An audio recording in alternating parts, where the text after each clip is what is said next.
Good morning, everyone, and welcome to our Tuesday, September 10th, 2024 Administrative Matters meeting. It is 9 o'clock. We will begin with the Pledge of Allegiance. Please join us as you can. I pledge allegiance to the flag of the United States of America and to the republic for which it stands, one nation, under God, indivisible, with liberty and justice for all.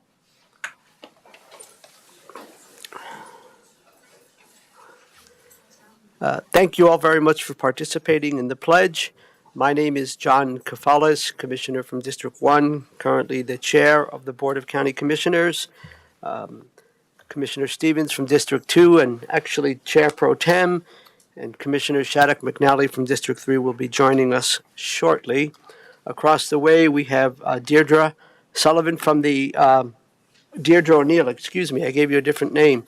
Deirdre O'Neill from the Clerk and Recorder's Office, Lorenda Volk, our County Manager, Tom Clayton, and Sarah Martin from our Commissioner's Office. With that, we'll move on to the next item, which is public comment. I'm looking at the sign-up sheet, the clipboard. No one has signed up. Sarah, has anyone called in that wishes to offer public comment? No, Commissioner. Okay. And before we close public comment, there are folks in the audience here in person. Is there anyone who may not have signed up, who is not part of one of our discussion items, who wishes to offer public comment at this time? We're generally a friendly group. We welcome community input. Is there anyone? All right, then. We will close public comment and move on to the next item of business, which is approval of the minutes. Commissioner Stevens, would you please offer the proper motion? Yes, Mr. Chair. I move to approve the minutes for the week of September 2nd, 2024. Thank you. That is a proper motion. Any discussion, colleagues? All those in favor? Aye. Aye. Aye. That passes 3-0. We now move on to upcoming schedule review. Sarah? This is the Commissioner's schedule for September 16th through the 22nd. On Monday, September 16th from 10 a.m. to 11:30 a.m., Commissioner Shattuck McNally may participate in the virtual Larimer Epidemiology Work Group meeting. From 11:30 a.m. to 1 p.m., Commissioner Shattuck McNally will attend the Windsor Severance Fire Rescue Strategic Planning Process meeting at Fire Station 1 at 100 North 7th Street in Windsor. From 1:30 p.m. to 2:30 p.m., there will be a work session with Leslie Ellis, Director of Community Planning, Infrastructure, and Resources in the Commissioner's Conference Room on the second floor. From 3 p.m. to 4 p.m., there will be a liquor license hearing for Fort Collins Lodging, LLC in the Commissioner's Conference Room on the second floor. On Tuesday, September 17th, from 9 a.m. to 12 p.m., there will be an Administrative Matters meeting in the hearing room on the first floor. From 12 p.m. to 1:30 p.m., Commissioner Stevens may attend the Community Corrections Advisory Board meeting. It's a hybrid meeting. In person, it will be at 2307 Midpoint Drive in Fort Collins or virtually via Zoom. From 1:30 p.m. to 3 p.m., there will be administrative direction to county management in the Sprague Lake Conference Room on the second floor. From 4 p.m. to 5 p.m., Commissioners will attend a tour of the Hartside Hill Housing Development, northwest corner of Trilby and LeMay in Fort Collins. On Wednesday, September 18th from 9 a.m. to 10 a.m., Commissioner Kafalis may participate in the virtual Colorado Counties, Inc. and Colorado Department of Early Childhood check-in meeting. From 9:30 a.m. to 5 p.m., there will be a budget retreat in the Mountain Lion Room at the Horsetooth Information Center at 4200 West County Road 38E in Fort Collins. On Thursday, September 19th from 8 a.m. to 9:30 a.m., Commissioner Kafalis may participate in the Virtual Housing Catalyst Board of Commissioners meeting. From 10:30 a.m. to 12:30 p.m., Commissioner Stevens will attend the Food Bank for Larimer County Legislator Lunch and Learn at 5706 Wright Drive in Loveland. From 12 p.m. to 1 p.m., there will be Common Grounds with Commissioner Shattuck McNally. Topic will be announced prior to the meeting at Kind Coffee at 470 East Elkhorn Avenue in Estes Park. From 1 p.m. to 2 p.m., Commissioner Stevens will participate in the virtual National Association of Counties Resilient Counties Advisory Board meeting. From 2 p.m. to 3:30 p.m., Commissioner Shattuck McNally may participate in the virtual Colorado Counties, Inc. Wildfire Roundtable Series meeting. From 3 p.m. to 4 p.m., Commissioner Stevens may participate in the virtual North Front Range Metropolitan Planning Organization Finance Committee meeting. From 6 p.m. to 8 p.m., Commissioner Cavalis will attend the Board of Health meeting. It's a hybrid meeting. In person, it will be at 1525 Blue Spruce in Fort Collins or virtually via Zoom. On Friday, September 20th, from 8:30 a.m. to 9:30 a.m., Commissioner Shattuck McNally may participate in the virtual Forest Health Council meeting. From 8:30 a.m. to 10:30 a.m., Commissioners Cavalis and Shattuck McNally may participate in the virtual Northern Colorado Partners meeting. From 9 a.m. to 11 a.m., Commissioner Stevens may attend the Middle Income Housing Authority Board meeting. It's a hybrid meeting. In person, it'll be at 1600 Broadway, Suite 2500 in Denver or virtually via Zoom. From 9 a.m. to 4 p.m., Commissioners may participate in the virtual Colorado Counties, Inc. Steering Committee meeting. From 10 a.m. to 12 p.m., Commissioner Shattuck McNally may participate in the virtual Colorado Fire Commission Prescribed Fire Subcommittee meeting. On Saturday, September 21st, from 10 a.m. to 11 a.m., Commissioner Shattuck McNally will host story time at the Farmers Market at 200 West Oak Street in Fort Collins. From 12:30 p.m. to 2:30 p.m., Commissioner Shattuck McNally may attend the Colorado State University President's Tailgate at Canvas Stadium at 925 West Lake Street in Fort Collins. And on Sunday, September 22nd, from 12 p.m. to 3 p.m., Commissioner Cavalis may attend the 2024 Northern Colorado Climate Meetup at Centennial Park at 977 West 1st Street in Loveland.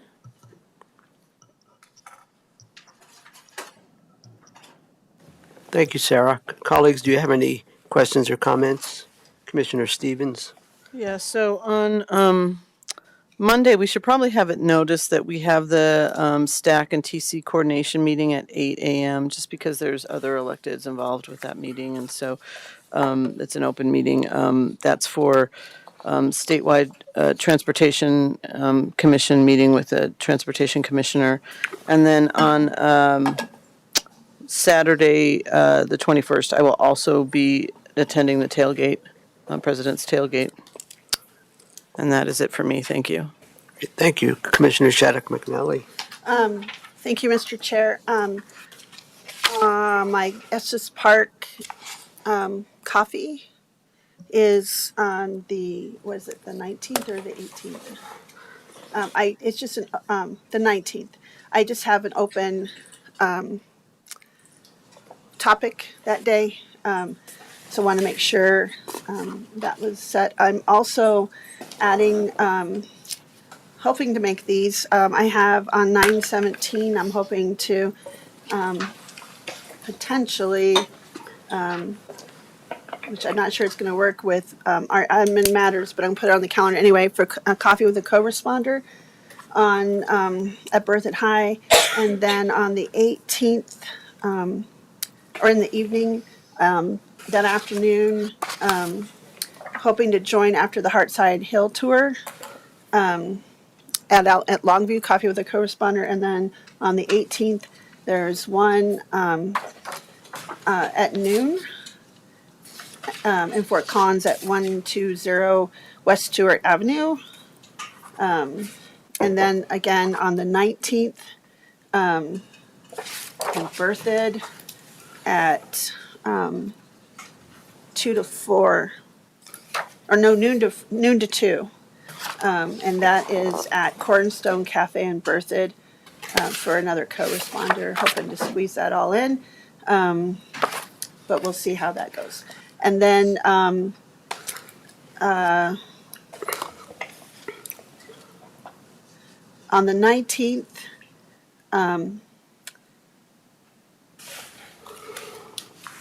the 18th, hoping to 18th to go in the afternoon over to the National Foresters Association. I don't have the exact times yet, but it's a American Foresters Association meeting out at our ranch and Blue Arena and Embassy Suites, and I'm going to at least a couple of those presentations I'm hoping to attend, and go out and talk to some of our wildfire folks over there in the Forest Service. So I'll get those dates and times, but I just want to kind of let you know I'm planning to, there'll be other electeds over there, so I'll make sure I have that all on there. Thanks. Thank you. Sarah, I just have a couple of adjustments. First of all, regarding the Board of Health meeting on Thursday, September 19th, please change will to may. Secondly, regarding the NOCO 2050 meeting on Friday morning, I haven't attended those meetings for quite a number of years, so I think my name can be taken off. And I'm available as a backup if needed, but at this point, I think it's not necessary to list me as attending that particular meeting. And then finally, on Sunday, something to add, there is a DEIJ, Diversity, Equity, Inclusion, and Justice networking event at Northside Ozatlan from 2 to 4, and folks have asked me to participate, say a few words. Got it? Thank you. Okay, we'll move on. Next item on the agenda, excuse me, is consent. By way of explanation, the consent agenda lists different issues that are basically administrative, routine in nature. We typically have a motion to approve the consent agenda in mass. I'll go through the things that are listed. All the details of all of these documents that I cite are available on the website if folks want to dig in deeper on these administrative matters, these consent agenda items. And the other thing I'll mention is that the commissioners, we do have the option of pulling something off of the consent agenda if we so choose, or speaking to a particular issue in a little bit more detail. So with that in mind, I will now go through the consent agenda, and you all can sit tight and practice your listening skills. So the first item on the consent agenda is an abatement, petition for abatement or refund of taxes. The dollar amount exceeds the $10,000, the allotted refund amount. It's actually $10,698, tax year 2023. That's the first item. Next, we move into agreements. And the first agreement is a professional services agreement, P24-06. This is landscaping services. This is to provide landscaping services at a variety of county buildings, including this one, including the Justice Center, including the administrative buildings out on Midpoint and all of that. It also provides routine maintenance services.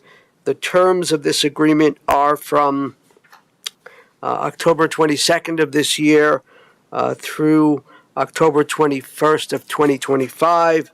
This is between the commissioners of the county and a local Zach George Landscaping LLC. The total dollar amount is approximately $357,000. The next agreement is an amended and restated development agreement for development Horizon Hills. This replaces the previous development agreement for this project. So this is amended. The original is amended and superseded in its entirety and is replaced by this agreement that is before us. This development is in the southeastern part of the county near Campion. It is a 269-lot manufactured housing park, and it will be done in phases. Phase 1 will be completed on or before September 1st of next year. Phase 2 will be completed on or before September 1st of 2028. This is the total dollar amount for phase phase one costs, and this is mostly putting in the infrastructure and adding to the infrastructure. But that dollar amount is approximately $2.4 million that the developer will be paying. The next item listed under agreements, Memorandum of Understanding, MOU, Board of Commissioners of Larimer County and Summit Stone Health Partners. This one is an MOU that has been asked of the county by Summit Stone to put in place a framework that will help with their budget, their budget process for next year. This is requesting approval of this MOU, which is intended to modify the terms to the existing contract for services between Larimer County and Summit Stone Health Partners. And this is all regarding the acute care facility out at Longview campus. And there are details in the MOU if you'd like to see them. But essentially, we're trying to make sure that all of the financial issues that have come up in the past month or so, that we're all working together to make sure we can move forward together. The terms of this MOU, which will be the precursor to something that is binding. This is non-binding, but that will be an updated contractual agreement. But the terms are September 10th today through June 30th of 2028. And the dollar amount that's listed here is approximate, $7.7 million. And this is a repayment. The county pays a monthly amount to help ensure that there's cash flow out at Longview, the acute care facility, and this is over a 5-year repayment period regarding paying back the county. So there is this MOU, and that's important. Moving on, we have liquor licenses. Liquor license special event permit, 6%, Overland Mountain Bike Association. This is regarding the Soldier Canyon event up near Bellevue, September 28th through the 29th, approval and issuance. The next liquor license it's also a special event permit, 6%, the same organization. I guess there are two of these. Approval and issuance for a 6% permit in order to have this special event as part of this special event. Number 3, liquor license renewal. This is the tavern at Red Feather Lakes. This is a tavern license approval and issuance. The 4th is a liquor license report of changes. This is the Rewa Ranch up by Glendevi, hotel and restaurant license type, and approval of that as well. Moving on, miscellaneous, we have 2 items that are stipulations. These are agreed upon adjustments to property values, and I think that's all I'll say about that. The 3rd item is adoption of the name for the Blue Mountain Property Heaven's Door Ranch Open Space. Having gone through a meticulous process, getting community input, the County Department of Natural Resources completed a process to select a name for the newly acquired Heaven's Door Ranch, which was referred to as, in the interim, as the Blue Mountain Property, south of the entrance of the Big Thompson Canyon. It's a pretty amazing place, and the new name will be Canyon Edge Open Space. Cool, right? Okay. Then there's another, the last item under miscellaneous, another stipulation. This one is for tax year 2024. The previous 2 were, one was 2023, one was 2024. Again, an adjustment to the value, agreed upon adjustment to the property value. Moving on to resolutions. The first is a resolution establishing, this will probably make county employees happy, establishing one additional observed holiday for 2025. And it turns out that this is the day after Christmas. I think Christmas must fall on a Thursday, and this would be Friday, December 26th, which happens to be my birthday. So I think it's a great day for everybody to have the day. I just thought I'd insert that, and I know I have a commitment to the sheriff for Christmas, and we'll make sure that happens. Sorry. The next, findings and resolution denying the Russell Administrative Special Review short-term rental. This was a short-term rental application, came before the commissioners, it was denied. Number 3, a resolution rescinding the local disaster emergency.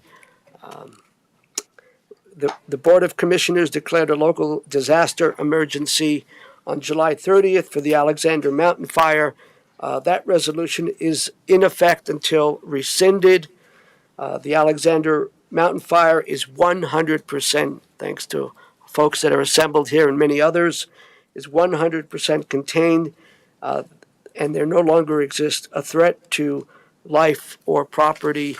We're in the recovery phase and trying to help and support homeowners and others that have been impacted by the Alexander Mountain Fire.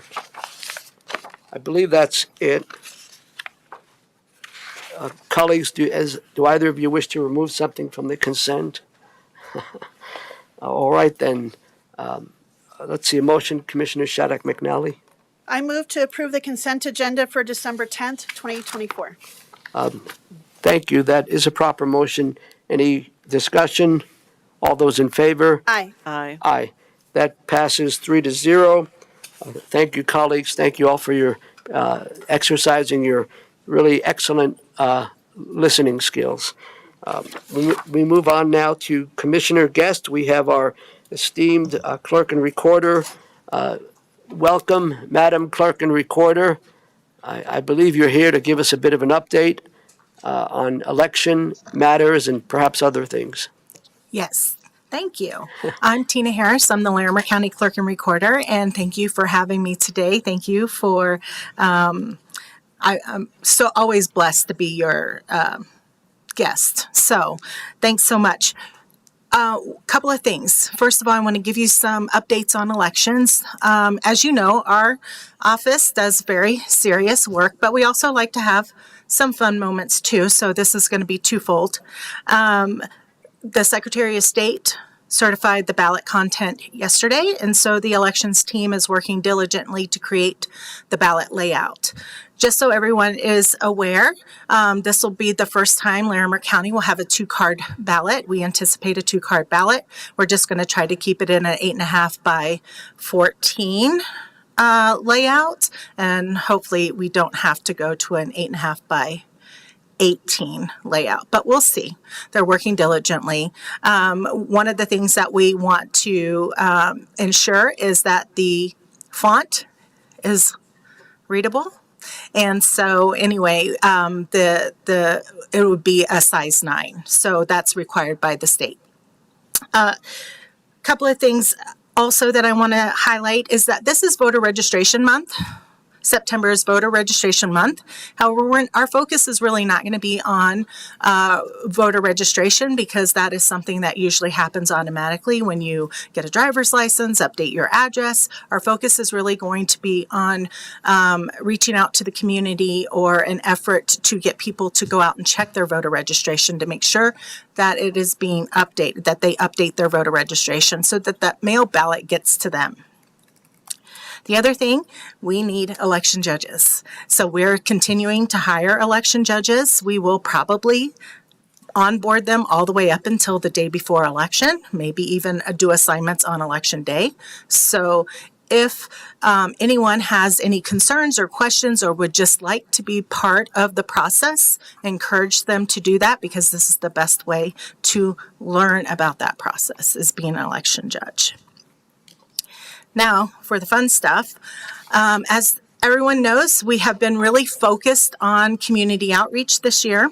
And our recording team has come to me with an idea, and they want to host a License to Wed Bash. And this is going to be a Saturday event. It's going to be September 14th from 9 a.m. to 1 p.m. And it is by appointment, but if someone is at the farmer's market and they decide that they want to get a marriage license, stop in and see us. We would love that. So visit our website at larimer.gov/recording. There's a banner that will take you to the appointments, and also you can do your application, your marriage license application. We are going to have photo opportunities at this event. We're excited to celebrate with the couples that come in. So we'll have photo opportunities at this event. Bring your friends and your family, your fur babies. We will even have props for them. Anyway, this is something I'm so proud of the staff who is so committed to providing these types of opportunities for the community. And so we wanted to share that with you today. Is there anything else, Tina? Just a few details. I just saw it on my list, I probably should say.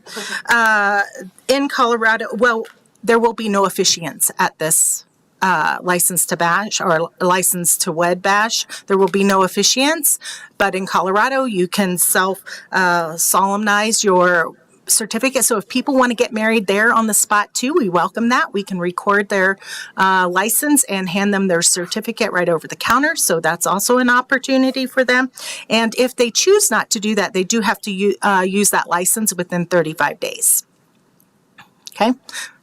Thank you for that prompt. Thank you for your updates. Colleagues, do you have any questions or feedback for our clerk and recorder? Yes, Commissioner Stevens. Yeah, thank you, Tina, for being here, and thank you for your important updates and your fun updates too.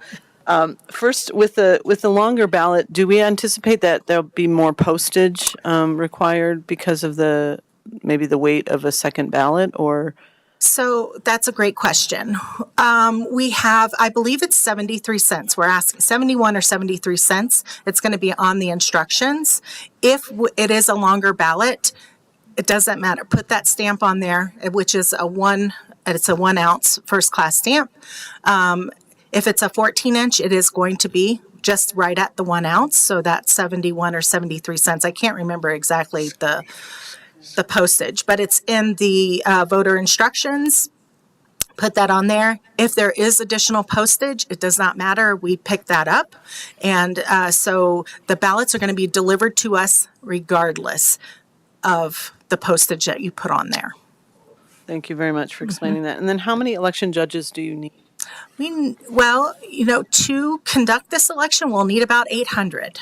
But we are looking to have more than 800 onboarded because as people, life happens, right? And so as they are assigned, they go through their training, something may come up where they're not actually able to complete that assignment. So we want to have folks that we can assign at a moment's notice. Thank you. So sign up. It's a good extra second job or a first job, and it's a paid position. It is. And you get to learn a lot about the election process. So I would encourage people to do that. And then the License to Wed sounds like so much fun. So I hope people take advantage of that and really have a celebration for their wedding, or at least for their license. Well, we have room for 80 appointments on that day. We've already booked 41 of them. So if anybody is looking to get their marriage license on that day, we would love to have them. This is a great opportunity for them to share, a moment on a Saturday when they may not have that same opportunity on a weekday. Thank you very much. Thank you. Commissioner Shattuck McNally. A couple of questions, if I might, Mr. Chair. Thank you, Tina, for coming here. I'm so glad you asked to be my guest today, so appreciate that. And appreciate the updates. You brought some fun things to share with us. First question, if people do have questions about this, if they've been watching this today or see something on social media, can they call your office to ask questions about Saturday, and what would be that phone number? It would be, yes, they can, and they can also visit our website, but if they want to give us a call, we're happy to take those calls. It's 970-498-7860. Thank you. My next question is, well, first I'll start off with a story. I had a community conversation in Loveland. I met lots of new folks, and two of them are election judges and were last year and this year, and just raved about the experience and how much they loved it and how much they have confidence in the elections and just praised you and the office. I just wanted to share that with you. Thank you. They're looking forward to using the new space, and we toured that new space. And I just wanted to say I really appreciate the attention to providing comfort and security for the election judges. There's a nice eating area and a place to store their refrigerator and their belongings, and even a little quiet area if they need a break. And I just wanted to say thanks again for inviting us to that ribbon cutting. We were very glad to support you with the revenue and resources to complete that. Well done to facilities. But I just wanted to kind of say that to anyone thinking about this, becoming election judge, because we do need them. It's really a wonderful area to be in. And also, I know you take care of them out in the remote locations. So I hope that people sign up. So I guess it's not really a question, but I just wanted to say I did get some feedback from some folks this weekend that had lots of positive things to say about their experience. I want to make sure you heard that. So thank you. Thank you. I have a couple of comments. Well, first of all, I will be doing story time at the farmers market on Saturday, the 14th. And so I will see if the theme of love, maybe I can find an appropriate children's love story. If anyone has any recommendations, I would appreciate that. My questions are this, Tina. Could you say a little bit about the ribbon cutting event that we had about a week or so ago at the new election counting facility and all of the measures that are in place to ensure security and voting integrity? And perhaps related to that question, Madam Clerk and Recorder, I'm wondering what the status is of the social media effort around the life of a ballot. I think your folks said that we would put together either Facebook or some kind of a video that talks about the life of a ballot. Yes. So our ribbon cutting ceremony was last Friday. And it's a wonderful event. So the space that we have in place, or that we built it with intention to really ensure the throughput of a ballot, the security and the safeguarding of that ballot. The life of the ballot is coming. We're actually going to be doing a video. We had a meeting yesterday, so I'll be doing that video coming up. I will also be hosting community events, those dates to be determined, to discuss the life of a ballot. But the facility itself, one thing that I will say, it's one building closer to the sheriff's office. Here they are here. But the security measures, everything that we do is under camera. Whether it's a drop box or whether it's counting, tabulation, signature verification, receiving those ballots. The thing that I would encourage everyone to do is, if they are returning their ballot, to please do that using a drop box. And the reason I say that is that's where the chain of custody starts. If you mail your ballot in, one, it's going to be delayed. Two, there will be a time, period where it's not under chain of custody, right? And if anybody has any questions or concerns about their signature being on the outside of that ballot, drop it in a secured Dropbox, 24-hour Dropbox.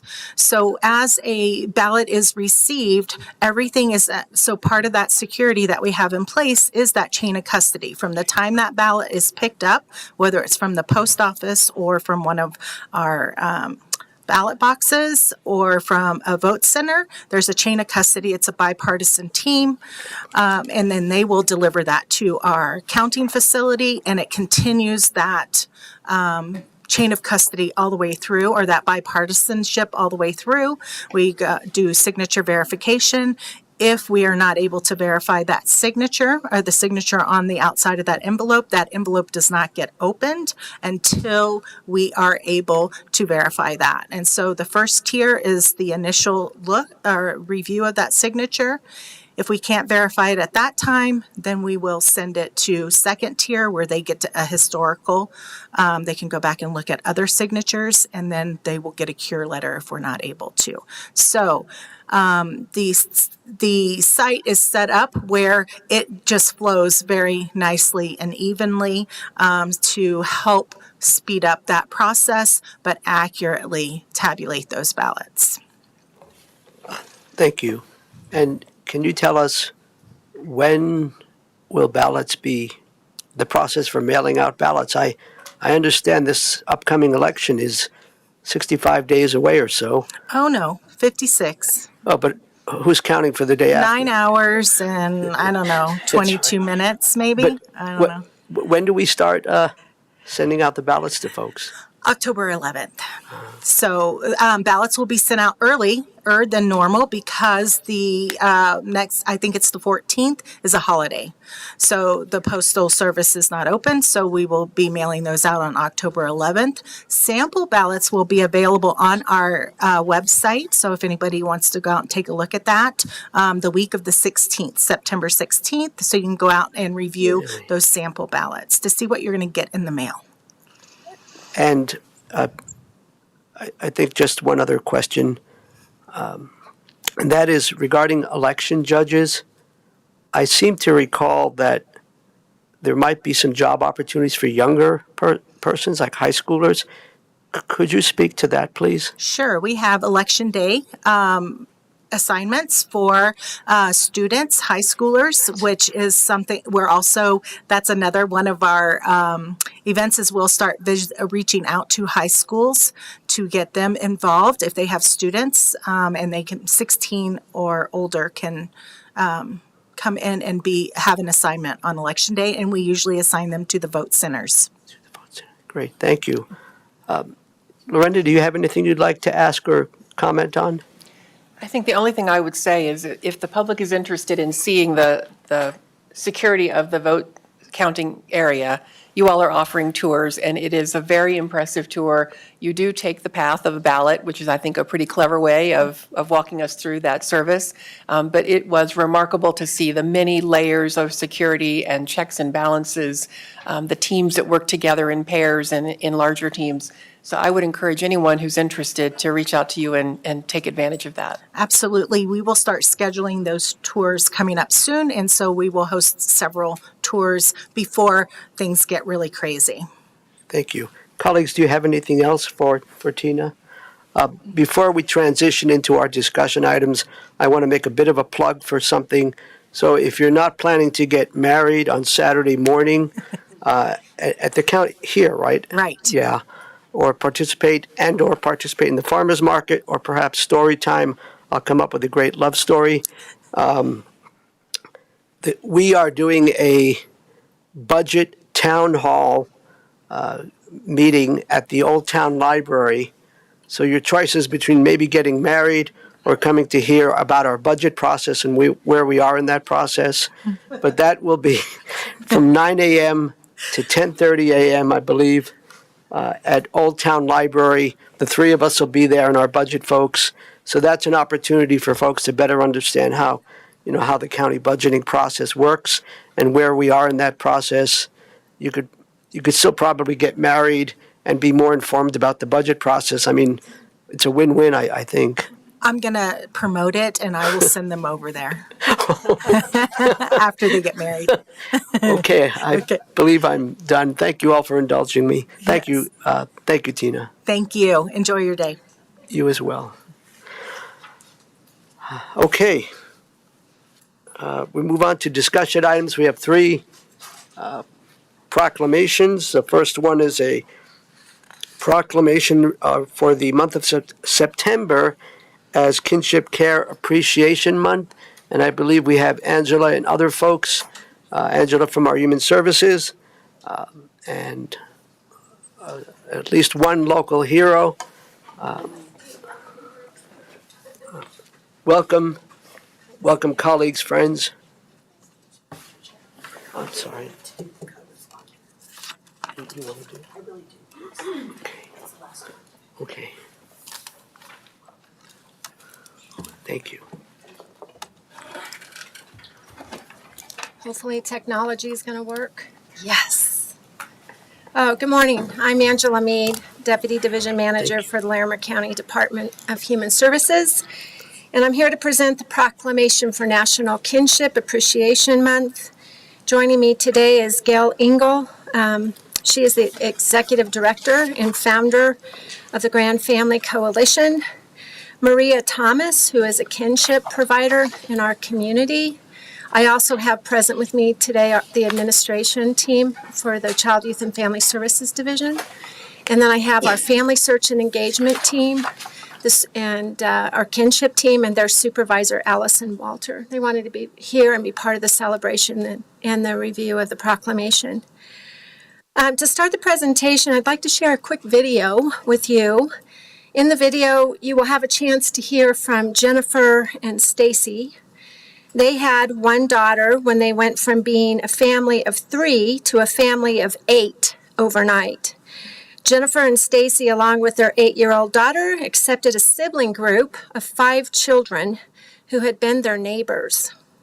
These children, ranging in age from 2 to 17, needed a safe place to go, and their family needed help. Although Jennifer and Stacy admit that being parents to 6 children can be challenging at times, they've seen a bonding in the sibling group in their home, which has become a place where they feel safe. They're thriving together. Their support and loving care of children is commendable. In the story that they're going to share with you and their experience in this video, some of the things that really stood out to me is just their willingness to really step up as a neighbor and a friend to help a family during the most critical times of their life and when children are in need. And they're also respecting the birth family as they're going through this difficult time.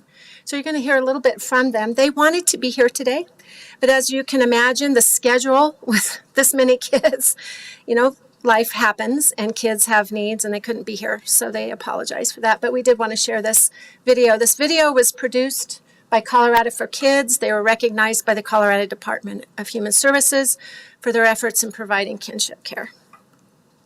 So let's hope this works here. Let me get it down here.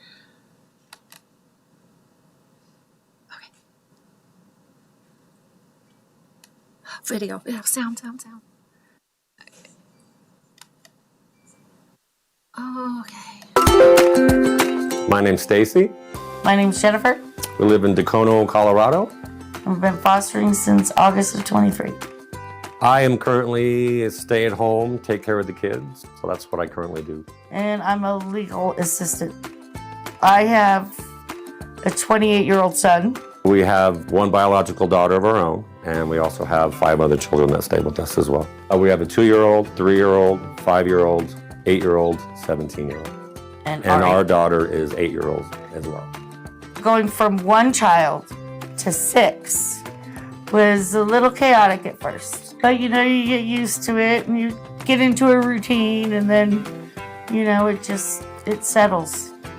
Our daughter, Madison, she was an only child, so she got all the attention. That was tough for, her sharing mommy and sharing daddy.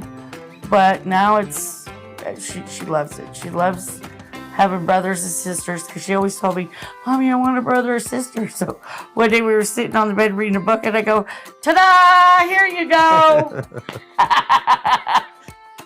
They were neighbors, Yeah. so we So we knew 'em. weren't strangers to them. They needed help, we were here for them. It wasn't something we were striving to do. It was a need that needed to be filled, and we decided to step up and take care of it. Or be there and do what we can to help, I guess you should say. And we'll continue to do so. I think it's very important to keep all the siblings together. They have a bond, and they've been through a lot together, and they're each other's comfort.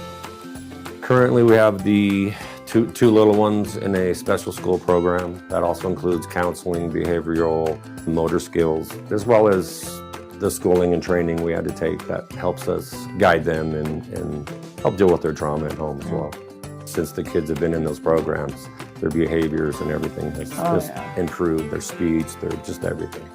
Since being in our home, they all have done phenomenal in school. They love going to school. Their speech is better. Their behavior is better. So proud of all of them. All of them. It's amazing. I think giving them a stable environment, just to let them flourish, and like a flower, you give them the right environment, it's going to bloom. So not just our credit, but everyone's involved. The kids have regular visits with their parents. They're always excited to see them, enjoy the time they spend together. A relationship with the parents is always important because that's their parents. So that's their sense of security and everything else. So maintaining that relationship in a healthy way is very important for the kids. If you're considering being a foster parent, do it. It's definitely worth, the rewards are worth it to see the outcome of the children and the improvements that they can do in the right environment. You have to have humor. You have to laugh. You have to make, you just do. And when you laugh and the other kids start laughing and they all start getting in on the humor, and then next thing you know, everybody's laughing. That's humor. Absolute humor. Humor helps a lot.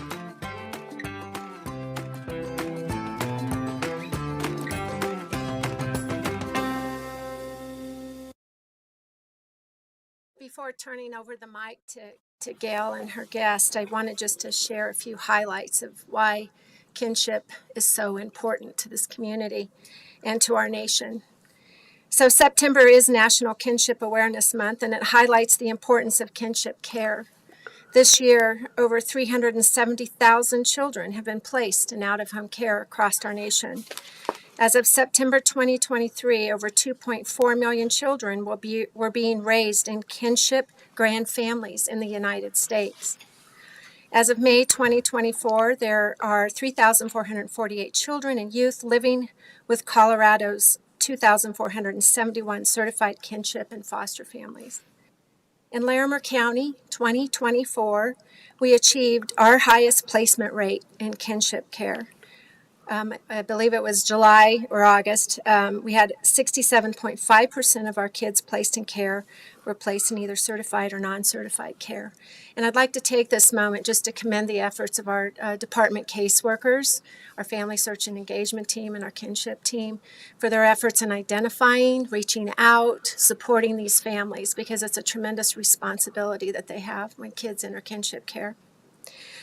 Our Larimer County commitment is that we prioritize placing children in the most suitable care, valuing family and cultural connections. There are many benefits to kinship care.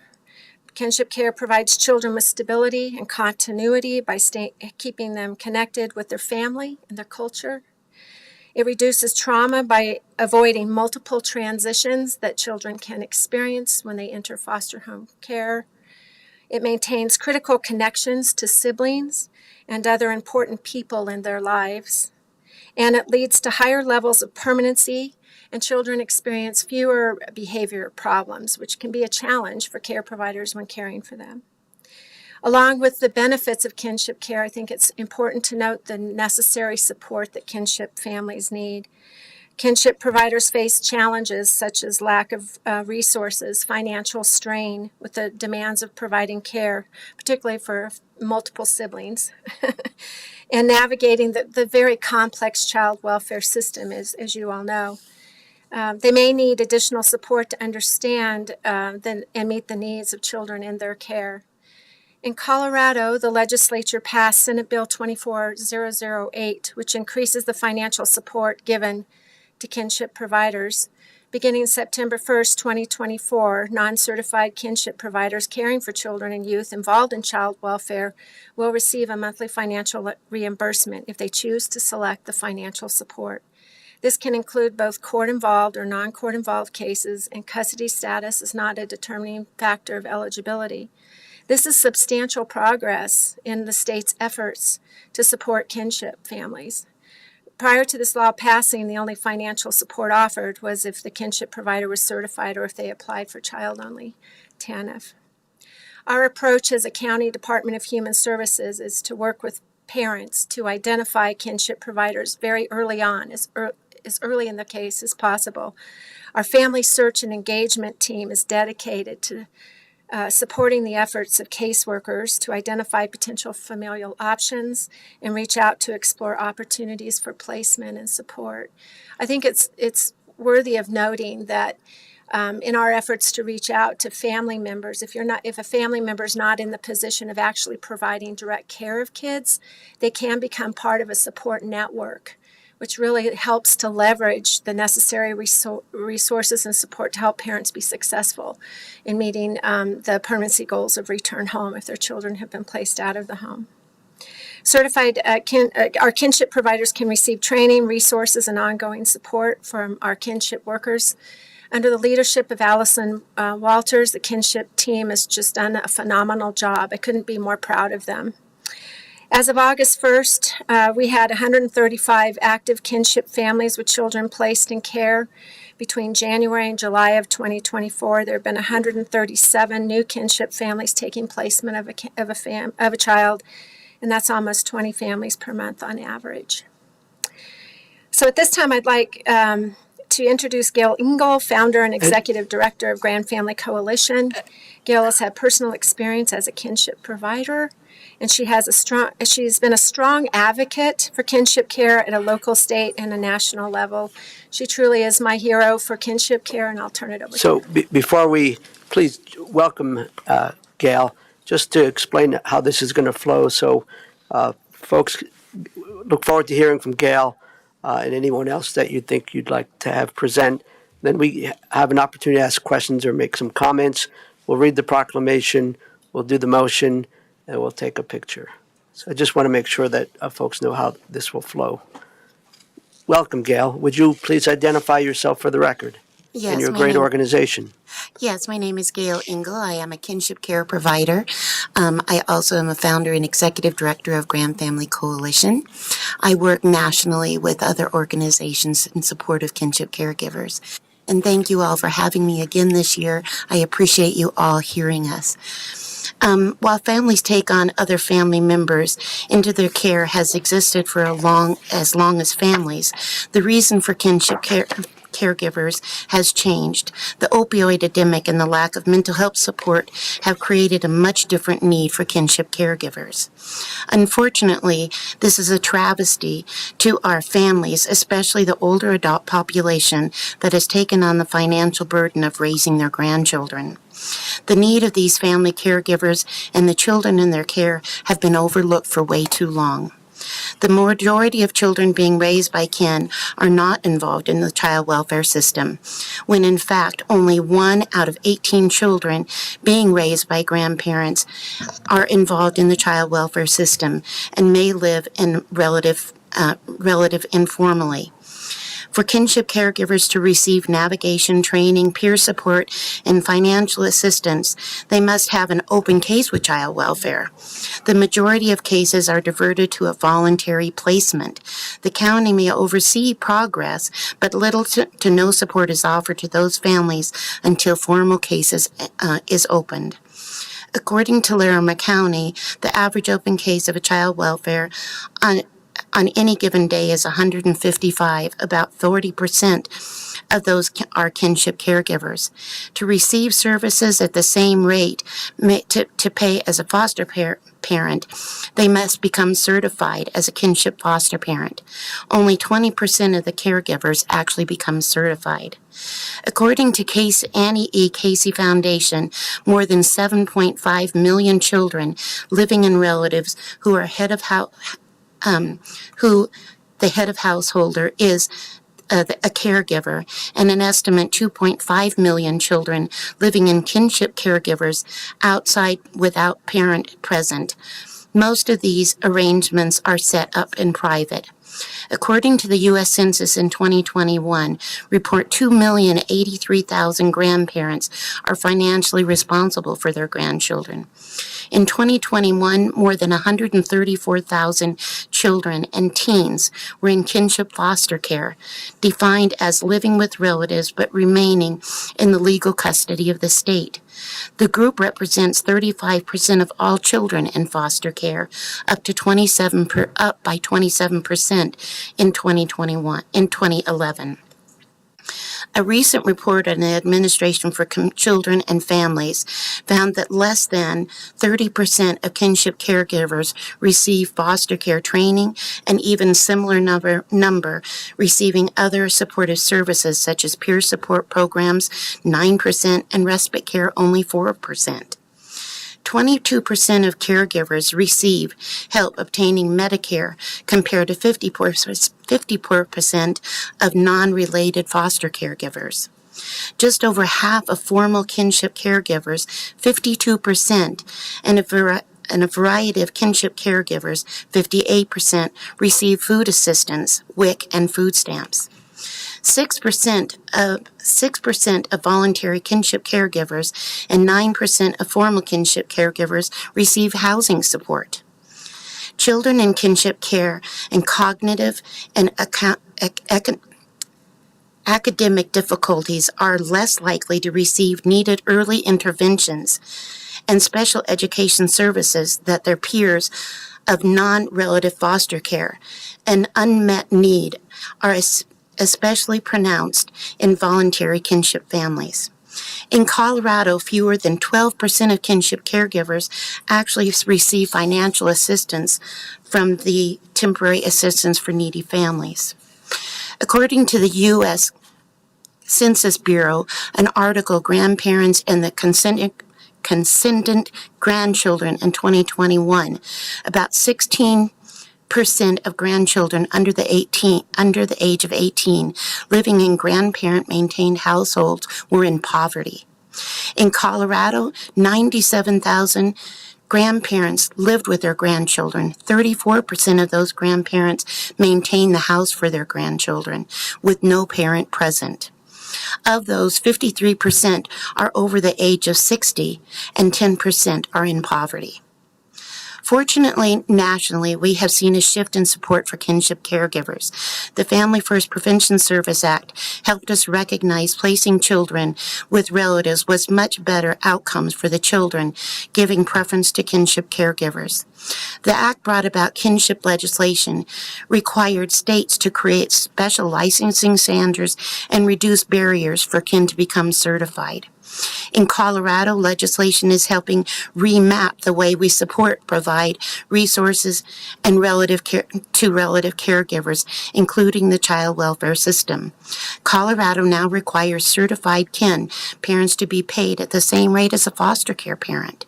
For relative kin who are not willing or able to become certified, child welfare involved kin caregivers will be paid at 50% of the rate, a great accomplishment.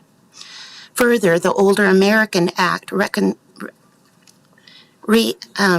Reauthorization Act of 2024 is making change at how grandparents and older relative caregivers will receive support under the Older Americans Act, including primary caregivers of youth between 18 and 22 who are enrolled in school, including older relative carers whose family are affected by substance use disorder, including opioid, and account for older relative caregivers taking care of multiple children.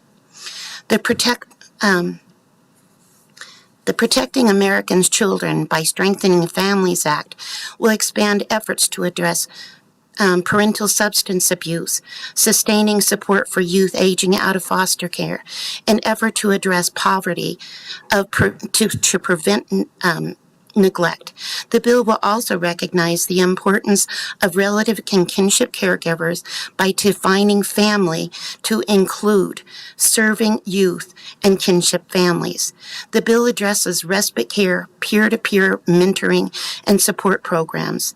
The bill will also give $10 million to promote public and private agencies to assist kinship caregivers in finding programs to meet their needs.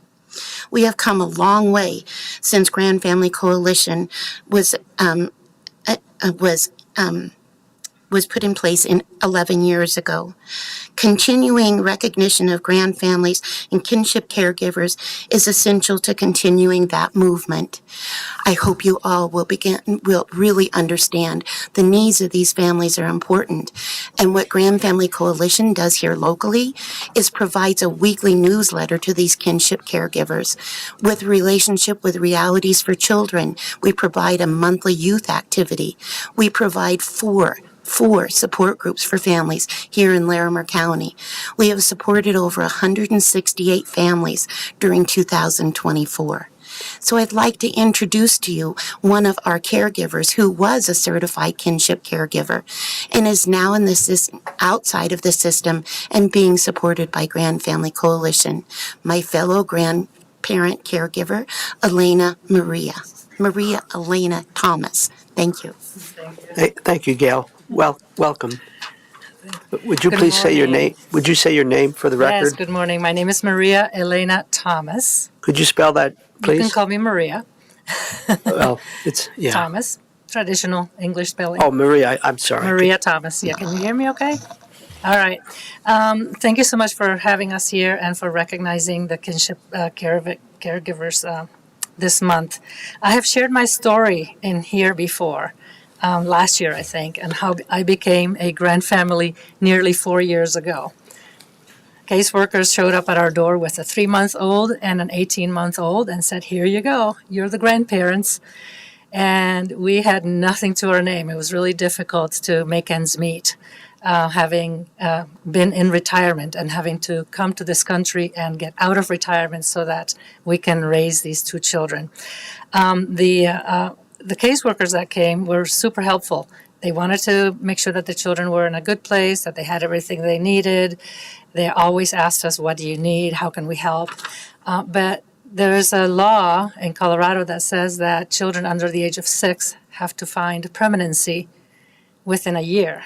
And so there was a big push for us to decide whether we were going to adopt these children or whether we were going to choose APR, which is allocation of parental responsibility. So we had to act very quickly. Here we are raising 2 children that at this point were feral, really, because they came from a very traumatic history. That's why they were removed. And here we are, retired folks, not knowing. We have raised a family before, but this is so different. I mean, these kids are very different than the ones we raised from birth. And also, we're old and tired at this point, right? So we definitely had to act quickly and decide, and we accepted allocation of parental responsibility from the courts, so we became guardians for these 2 lovely children. I say lovely, but they're extremely, extremely needy, very exhausting, very high needs children from traumatic background, okay? So just so you get a picture for that. So we had lots of help from the Department of Human Services while we were still, while the case was still open. As soon as we got custody, the case closed and everybody disappeared. We were in a desert, my husband and me, with the 2 kids. No more financial help, no more vouchers for this, no more Christmas gifts, no more anything that they provided disappeared instantly. And so it was up to us to come out of retirement, get a job, be able to find a house so that we can raise the kids, find whatever early intervention services we needed, and manage that whole process by ourselves, try to figure out where do we find these things, where do we find this help. And that's where the connection with Grand Family Coalition came for us. We were able to get this network of more experienced people that have been through it and that understand how the system works, that know what it means, what APR means, and how is that different from adoption, just like all this lingo. And so we were able to find a community of other people like us that were going through the same things. Our children are growing, it's been 4 years, and the older they get, the different their issues become, and the more exhausted we become. And so by the time they graduate from high school, my husband and I are going to be in our 80s. So if we're still alive, and if they are still alive, just kidding. But the challenges of raising the grandchildren are true. You know, they continue to evolve. Everybody looks at them; they're super cute, and they look at us. It's like you're so lucky to be able to have them in your life, and they're so lucky to have you. And it's a really nice sentiment. They don't know the nitty gritty of every day.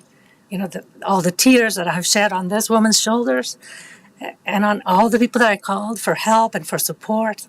And so I just wanted to let you know that this is important. The kinship caregivers recognition is important for all the progress that Gail mentioned that has happened in this country, which is amazing. It wasn't there when I became a caregiver. I had to become a certified foster family to be able to get some income. And but we're making it work. So our connection with the kinship group has been instrumental for us.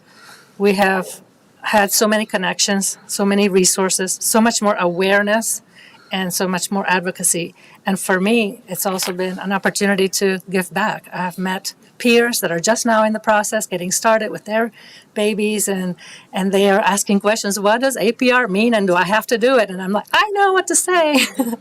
So thank you very much for this proclamation, for this recognition, and for having us here today.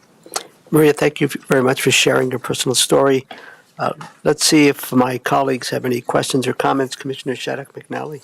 Thank you, Mr. Chair.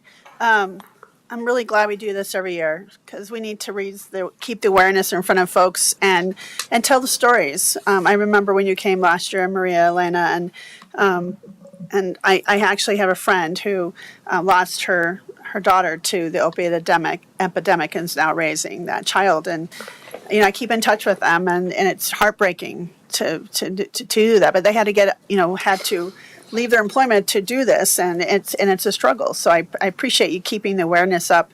Gail, I remember when we met 9 years ago, and you were at a Thompson School District meeting, and I was there with the district accountability, or maybe it was the Thompson 101 class, I can't remember, but it was really, you were quite the fighter in raising the awareness for those families in the school system, because you're right, they don't have the same resources or treated the same, and they weren't getting the same communication and efforts. And I want to thank you for your perseverance, your tenacity, your fierce fighting for these important families, and just how important it is to keep fighting and bringing this awareness, because we have a lot of work still to do. But you're right, it's come far. I remember that day, and I was like, wow, I didn't know this existed. I'm so glad I met you. So thank you for all that you keep doing.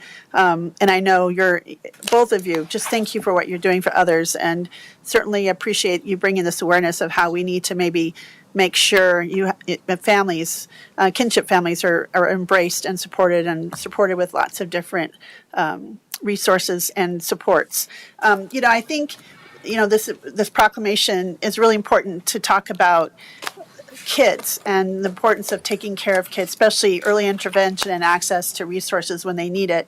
And we have to think about, we're in a different time and age, and the family unit looks different than it has in decades before. But the family unit, whether it be grand families, aunts, uncles, mentors, next door neighbors, the focus is there's a family unit, and it's so important for Colorado and Larimer County's children to have these family units supported so they can be raised and treated with love and dignity and belonging, because that's important for all those kids to feel like they're wanted and safe and they have a family. And that unique structure, it may not look like everyone else's families, but it is still a family unit. And the physical, emotional safety and encouragement for these families and these kids is just critical. It is so important for us to intervene and have these supports early on, especially at 3 months old and 18 months old. I can't imagine what that must be like to have that show up on your front doorstep. And I really know that the important ties for cultural responsive and that community ties. I was thinking about that family, that those kids pretty much lived in their same neighborhood and have the support of the neighbors, and that community collaboration is so critical. And so I think raising this awareness and making sure we all understand, and maybe we can reach out and support those families in lots of different ways. And thank you for being here today. I still find some of these numbers, like less than 12% of those kinship families are receiving resources. That is just heartbreaking to hear. So we've got work to do. Just here to celebrate all of you and the work that you do. And thank you for what you do for your family, your loved ones, and for those in your kinship family, and just appreciate you being here today. And it's great to see you both again. And just keep this in front of us. You've been doing that all along, but keep it in front of us so we can keep looking at how we can support you all. Thank you. Thank you, Commissioner. Commissioner Stevens, any questions or thoughts, comments? Yeah, I don't believe I have any questions. I appreciate you all being here. Thank you, Angela, for being here every year. Thank you for Maria and Gail for the work that you do, not only to take care of grandkids, but to support others who are doing that. I agree with Commissioner Shattuck McNally. I mean, it's important to elevate this work, both the work that, Angela, your team is doing, and then the work that the kinship providers are doing in our community. I think it's really important for people to understand how difficult that is. And Maria, I think you really articulate that very well, is that it's something that is done with love, and yet it is very, very hard. And so, as the commissioner said, we want to support you in any way. I'm really glad about Senate Bill 24008, because that did provide some financial help for people who are not certified, and we'll continue to. But I think it's because of the work of you and all your groups to really elevate this work and how important it is and how many people are doing this work lovingly, but often without many resources. And of course, we're trying to provide the resources we can, but your advocacy on behalf of other grandparents is what makes these kind of bills happen. And so please just continue to be in touch with us about how we can support you all and your team, Angela, because this is, really unsung work in our community. And it's really crucial work that you're doing to not only raise these children, but like Maria said, these are often children that need some special attention and have some special needs. Seeking that out is not easy. So we thank you for your work and thank you for being here. Thanks, Commissioner. I agree with my colleagues. Add a few exclamation points to what they've said. I have a question and a comment in addition. My comment is I appreciate receiving the weekly newsletter email from the Grand Family Coalition, and my hope is that I'll be able to attend some kind of upcoming holiday-related event between now and the end of the year, so hopefully that works out. I do enjoy that information. My question is regarding the 12% of families, kinship care families that are only receiving temporary assistance to needy families, basic cash assistance. Why is that? And will the legislation that was cited, Senate Bill 24-008, I know that's for resources for non-certified, will that help at all to increase that percentage so more grand families can receive temporary assistance to needy families, basic cash assistance? Those bills are actually two different things. The Senate Bill 008 is really to support families who can become certified. If they can't become certified, then at least they get paid something. And so, yes, that is a huge boost, especially like with Larimer County, assuring that more children get placed with kin. They are going to be better financially supported. Unfortunately, according to the TANF, the Temporary Assistance to Needy Families, is a bit different. Grand families can apply for that TANF, but there's a requirement to make sure that they cooperate with Child Support Registry, making sure that the parents pay child support. And so the fear is, I mean, I can only go by my experience. 18 years ago when I took on my grandson, if I would have turned my child into Child Support Registry, I would have wound up paying her rent. It really wouldn't have done me any good. And I think the fear with our families is that we have to turn in our children and support, instead of supporting them getting off of the opioids and off of support for mental health, we don't want to turn them in for that. There is legislation that is working at decreasing that.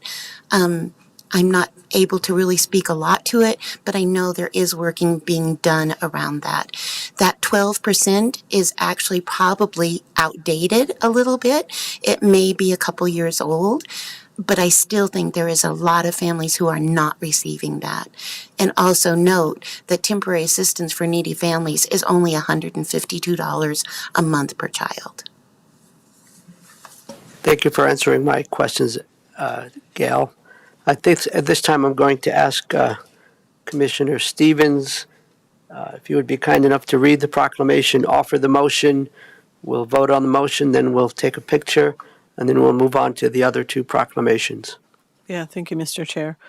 So this is a proclamation for Kinship Care Month for 2024.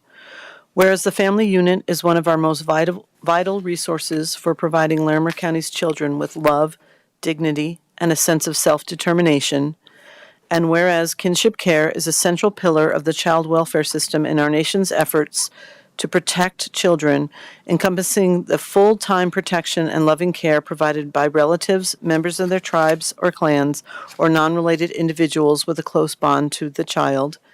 And whereas kinship providers are inspiring individuals whose unwavering love and commitment have a profound impact on a child's sense of safety, growth, and development. And whereas over 2,426,000 children throughout our nation are raised in kinship families who have stepped forward out of love and loyalty to offer care, provide a sense of familial connection, safety, and security, and maintain ties to their cultural heritage, family, and community. And whereas kinship providers collaborate with multiple systems, including education, behavioral health, social services, juvenile justice, and other human service agencies to coordinate care for children during the most critical times of their lives. And whereas the stories of kinship care providers are compelling, and their sacrifices and persistent care are deserving of acknowledgement and public recognition. And whereas Kinship Care Month provides an opportunity to encourage the people of Larimer County to celebrate kinship caregiving families and the tradition of families coming together to raise children in our community and state. Now, therefore, be it resolved, the Board of County Commissioners of the County of Larimer hereby proclaim September 2024 as Kinship Care Appreciation Month. In doing so, we urge all residents to recognize and honor the invaluable contributions of kinship care providers and to support their ongoing efforts to nurture and protect the children of our community. All right. Now I'll do the motion. I move to approve the proclamation declaring September 2024 as Kinship Appreciation Month. Thank you, Commissioner Stevens. Proper motion. All those in favor? Aye. Aye. That passes 3-0. We'll take a couple of minute pause for a photo, and then we'll move on to the other important proclamations.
opportunity to honor and acknowledge September as Kinship Care Month. Is very important. We'll now move on to our next proclamation declaring September 15th to the 21st, 2024 as Forensic Science Week. I think, Captain, who's going to present? Oh, is this Darcy? Welcome. If you would be kind enough to introduce yourself, present, and then we'll have a bit of a conversation. Good morning. My name is Darcy Fedak, and I am the Crime Scene Investigation Supervisor with the Larimer County Sheriff's Office. First and foremost, I'd like to thank you for having us here today, and thank you for the proclamation heading into National Forensic Science Week.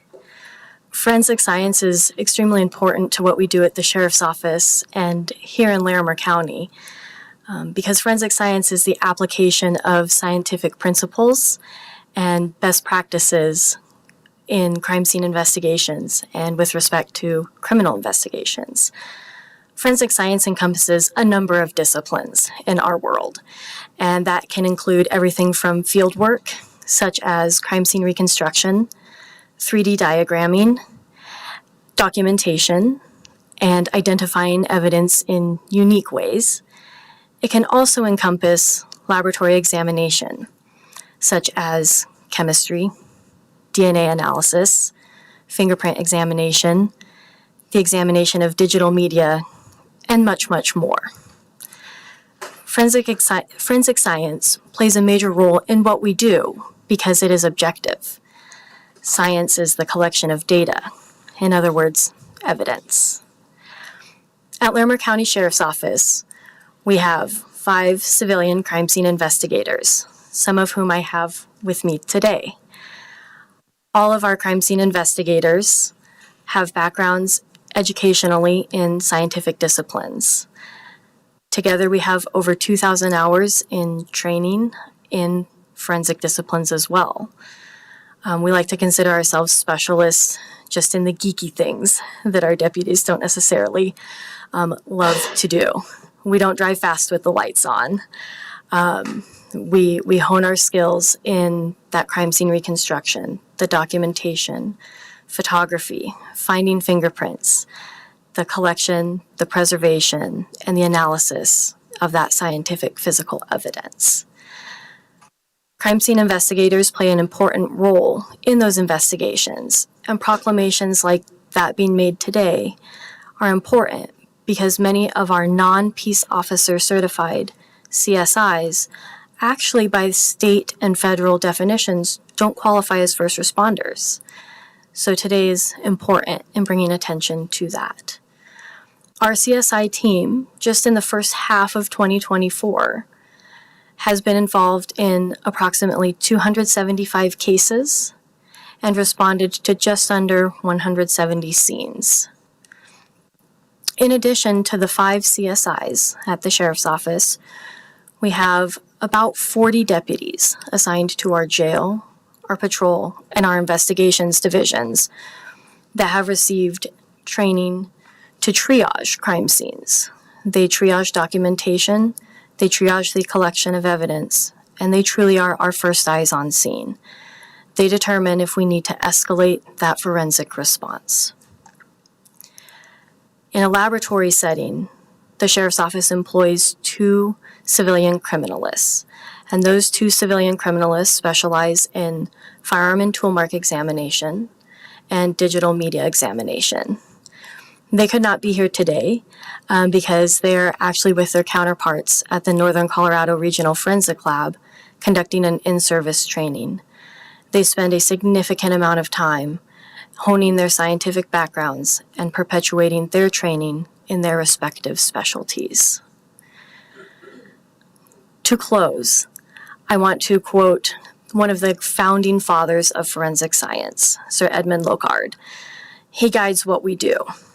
And a portion of Locard's principle is that physical evidence cannot lie, it cannot be wrong, and it cannot perjure itself.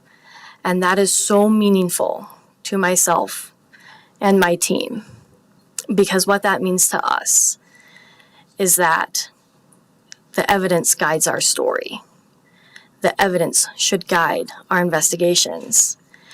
And we need to let the science tell us what happened when it comes to those investigations.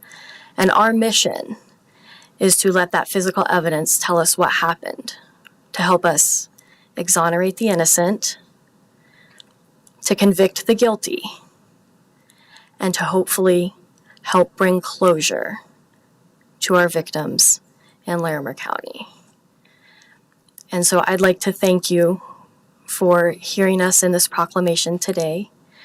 And I believe in the 8 years that I've been with Larimer County, this is the first time that we've taken the opportunity to recognize the efforts of our forensic professionals. And I want to thank you for that.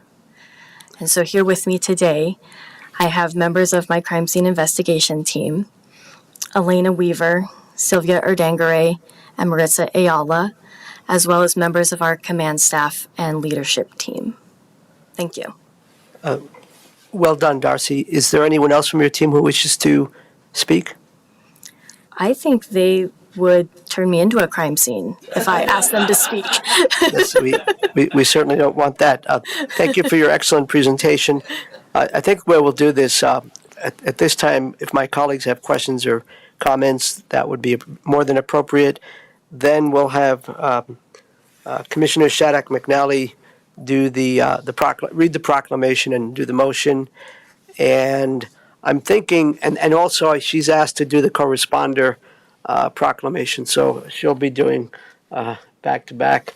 And but I'm thinking in terms of the photo, we do it together. In other words, the forensic folks and the corresponder folks, because we're all in this together. Is that sound good? That sounds good. Great. Okay. Questions or comments? Commissioner Shattuck McNally. Thank you, Mr. Chair. Thank you all for being here today. It's great to see you in person. Sorry. And a special shout out to Marissa that I spent several hours with. And I just wanted to comment on that. You know, I like to do ride-alongs. I don't want the dog and pony show. I want to see what it's like, right? And the deputies kept saying, "Oh, you know, you got to put on this crime scene." And I'm sorry, it's going to be kind of boring, but actually, it wasn't. I mean, we were there for a few hours, but it was really fascinating, and what a great experience and opportunity to witness Marissa and the team working to collect evidence off of multiple locations. And the last one kind of was the jackpot, but it was fascinating, and to see the diligent, painstaking, tireless process and efforts of Marissa and the deputy who was supporting her to not leave her, you know, alone. It was a team, you know, and Deputy Sasma, thank you. Lots of names, it's been a bit, I've already had a full day, believe it or not, since it started about 6:30. And they taught me a lot, and to see the fingerprints collected and preserved, and all of the process, it was really fascinating, and I found it great to see and reassuring that you said that collecting that evidence and through science to use for, you know, for helping provide that truth or that evidence for prosecution of the things that had happened on that scene. And I just found it reassuring to me to see these amazing folks working and how much they loved their job and how they really it wasn't a chore for them. This was a joy. And to see that passion was just, it really kind of uplifted my spirits and hope. And so it was like, I'm so glad this happened today so I could witness this.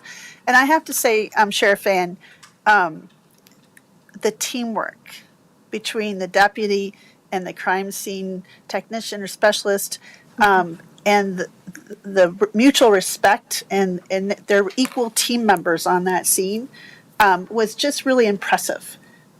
Just made me think about when you get out and you're you guys are sometimes out alone on these scenes, and together as a team, taking care of each other and making sure as a team that this is done correctly and collecting through science the important evidence that you're analyzing and using for furthering that investigation. And so I just want to commend you all for being here and just thank you for the opportunity to witness the extraordinary work that you do. And just want to say thank you. It was a fun evening. I know you all were worried I was going to get bored, but I thought it was fascinating and loved it. So I just want to thank you for being here today. I really thought your presentation was exemplary and just really outstanding how you presented that. So thank you. Thank you all for being here, and I'm glad to do this proclamation today. Thank you, Mr. Chair. Thank you. Commissioner Stevens, please. Yeah, thank you, Mr. Chair. So thank you, Darcy, for your presentation. I really appreciate it. I think that it is nice for these to have these proclamations to elevate the work that we're doing in the county that's often unseen. So I think a lot of people are likely aware of some of the work that you do because they've watched some crime procedurals on TV or some kinds of series. But I mean, they probably have no real idea of the work that you do. So you said 275 cases thus far this year. And you're only a team of 5. So you all do a lot of work, and it's probably different times of night and all kinds of situations. So can you talk a little bit about just kind of how you share the work and what that looks like and what sort of a day in the life is? Yes, ma'am. We have 5 CSIs, and we currently have staffing from 6 a.m. to 1 a.m. 7 days a week. In addition to our day-to-day staffing, our CSIs take an on-call rotation. We go on call for a week at a time, which means that we can be called out 24/7, any time of day or night during that time. We respond to a variety of types of scenes, everything from vehicle break-ins and burglaries to crimes against persons, such as assaults, attempted homicides, and officer-involved cases. We also respond to cases they may not immediately be criminal in nature. However, we are there on the forefront of the investigation in case it does become a criminal investigation. And so a day in the life involves administrative work in the office until we get a call out, and then we respond to the scene with our deputies. Our deputies and investigators give us a walkthrough of the scene, and we begin our investigation, looking for objective physical evidence that we can document and collect. Great. And then just one last question. So I imagine that a lot of young people are interested in your work. In fact, I think I was on a panel once with somebody, a panel for high school students on what kind of career you want to have, and no one, of course, wanted to talk to a politician. Everybody wanted to know what kind of work you did. And so, so when you said you all have a science background, you all have maybe potentially like majored in chemistry or some kind of biology, and then you take additional courses, or do you major in the forensic science to begin with? What does that look like? When we talk about a science background, it can truly be any science that we felt passionate about when we were 18 or 19 years old, or exploring those bachelor's degrees. And then we pursued criminal justice courses or forensic science courses. And a lot of our experience came from internships or job shadows. And that's where many of us found that passion for forensic science specifically. Sorry, just one last question. So how much of your work is, digital, kind of, looking at digital materials or trying to get into people's, let's say, phones or computers or laptops kind of thing? Is there a big element of the work that is digital at this point? I would say it is a significant amount of what we do, and it is only increasing. So that is something that our CSIs are pursuing additional training in, is exploring more digital resources and how do we conduct additional digital analysis in cell phones, security footage, and computers. So it encompasses a lot of different areas. Well, I appreciate you taking the time to talk a little bit more about the work you do. I'm very impressed by that. We're happy to acknowledge that work and thank you for the work that you all do on a daily basis. Long days, long nights, hard work. difficult things to see. But, really important, as you said, to have that scientific evidence that is irrefutable. It stands on its own, and so that is really important. Like you said, to exonerate people and also to penalize people who have committed crimes, and you get at that, and you help the sheriff's office. I guess you're not technically seen as first responders. I mean, we would probably all view you as that, and you see similar things and have some similar needs. And so we very much appreciate your work. Thank you for bringing this forward. I'm sorry that we haven't done this proclamation in the past, but I think we're rectifying it today and will so in the future. So thank you. Thank you. Thank you, Commissioner. A couple of comments and a couple of questions. First of all, thank you for your informed presentation. I think my understanding of forensic science is based on shows like Law and Order, Hill Street Blues, or perhaps The X-Files. So I appreciate getting the facts straight. So much gratitude for your work. I am glad we're doing this because I don't think we've done it in the past. So thanks to Captain Bobby Mall and others who advocated for that. My question. Oh, and another comment that's more substantive and actually really important, other than my silly comment that I just made. Although my gratitude is very genuine, want to make sure that we don't forget tomorrow, September 11th. 23 years ago, September 11th, 2001, we had very tragic events in New York City and other places. I imagine there was a lot of forensic science that was being done to try to understand what happened there. So I just want us to make sure we not forget that day. I happened to be in New York when that happened at the World Trade Center, and it was very horrible kind of a day. My questions are these. Thank you for indulging me, Darcy and team. And the first one is, how does it work on the ground when you're doing your criminal scene investigation and the relationship with the coroner's office, when there's a need for an autopsy or something like that? How do you all do that? How does that work? We'll work side by side with the coroner's investigators. If there's the potential that a death is suspicious in nature or it is outright suspicious in nature, we will have a CSI respond for the autopsy that's also being conducted by the coroner's office, so that we can work side by side in collecting potential evidence from the deceased. And we'll work with the coroner's office and coroner's investigators throughout the course of that investigation. Thank you. My second question, and then we'll ask Commissioner Shattuck McNally to read the proclamation. We'll do the motion, we'll vote, and we'll move on to the next proclamation, and we'll do the photo opportunity together. My second question is this. So how long is a CSI involved in a case, especially if it's perhaps a cold case? In a cold case, that can be an undetermined amount of time until the case is solved or rectified.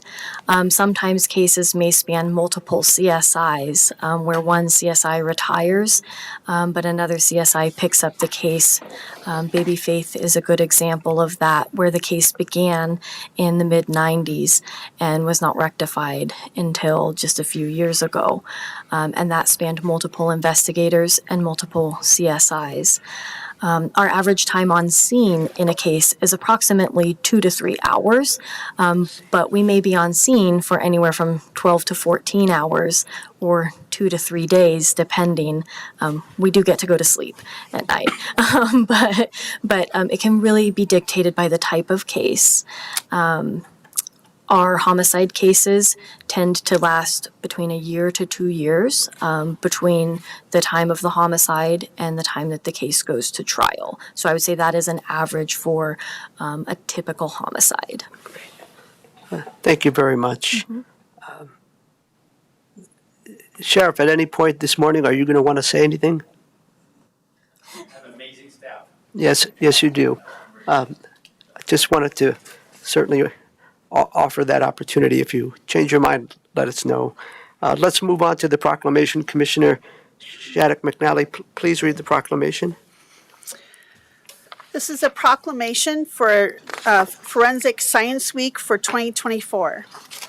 Whereas forensic science can be defined as the application of scientific principles, methods, and techniques to matters aiding in the pursuit of truth in the criminal justice system, especially with regard to the collection, examination, and analysis of physical evidence. And whereas forensic science is a vital public service performed by the members of the Larimer County Sheriff's Office assigned with the operations, investigations, and jail divisions through the use of evidence specialists, crime scene investigators, and criminalists.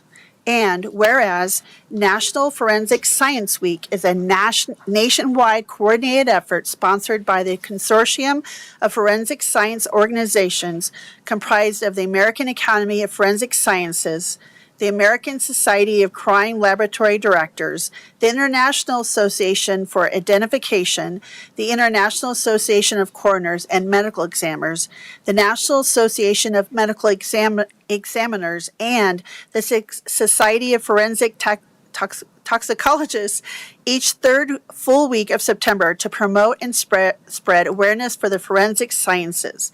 And whereas the Board of County Commissioners recognizes the value of having a team of highly trained professionals within the multiple forensic science disciplines that conduct field investigations and laboratory analysis within Larimer County to improve the comprehensive investigation of criminal activity leading to the exoneration of the innocent and prosecution of the guilty. And now, therefore, we, the Board of County Commissioners for Larimer County, do hereby proclaim the week of September 15th through the 21st, 2024, be designated as Forensic Science Week. Motion, please. Oh, sorry, Mr. Chair, thank you. I move to approve the proclamation declaring September 15th through the 24th as 2024 as Forensic Science Week. Great, thank you. Proper motion. All those in favor? Aye. Aye, that passes 3-0. As I attempted to, thank you very much, Darcy, by the way, and the team and Captain Mall and other folks. Oh.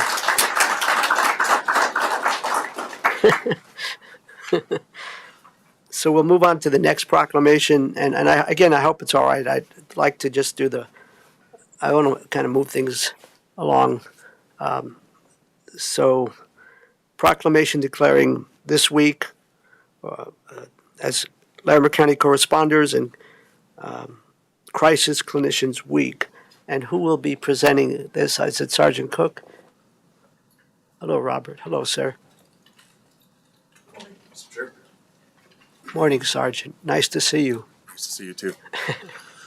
Thank you for this opportunity. I will not be as eloquent or as informative as my predecessor was, Please Darcy. identify yourself for the record, sir. Yeah. Sorry. My name's Robert Cook. I'm a sergeant with Larimer County Sheriff's Office. Thank you. And I'm the unit supervisor for our co-responder team and our school resource officer team. So as I was saying, I'd like to thank Darcy for a very informative and very eloquently delivered presentation. This is our second annual proclamation for the Co-Responder and Crisis Clinician Recognition Week.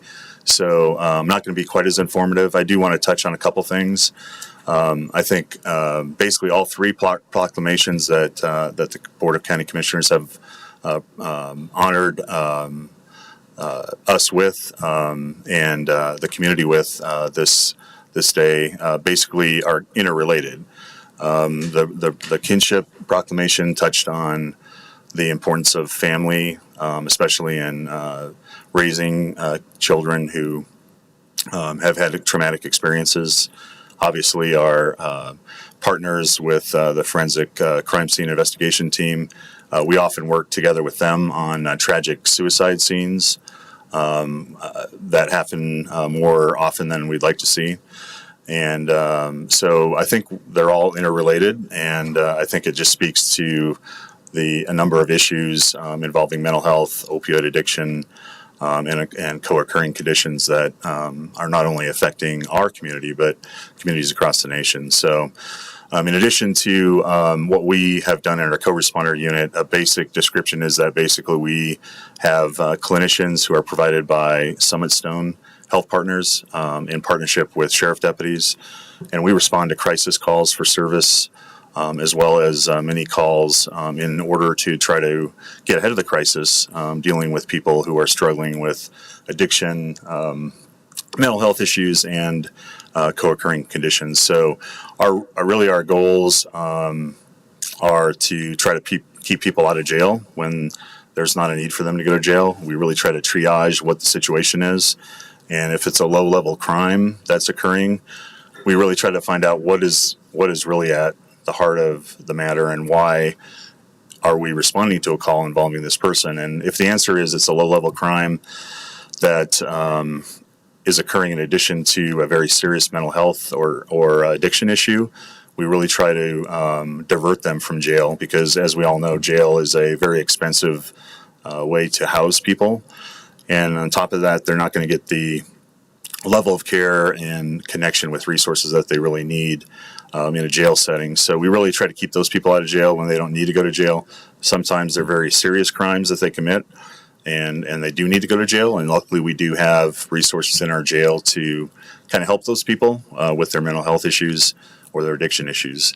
The second thing we really try to do is keep them out of the emergency room when we can, because it's a very expensive process.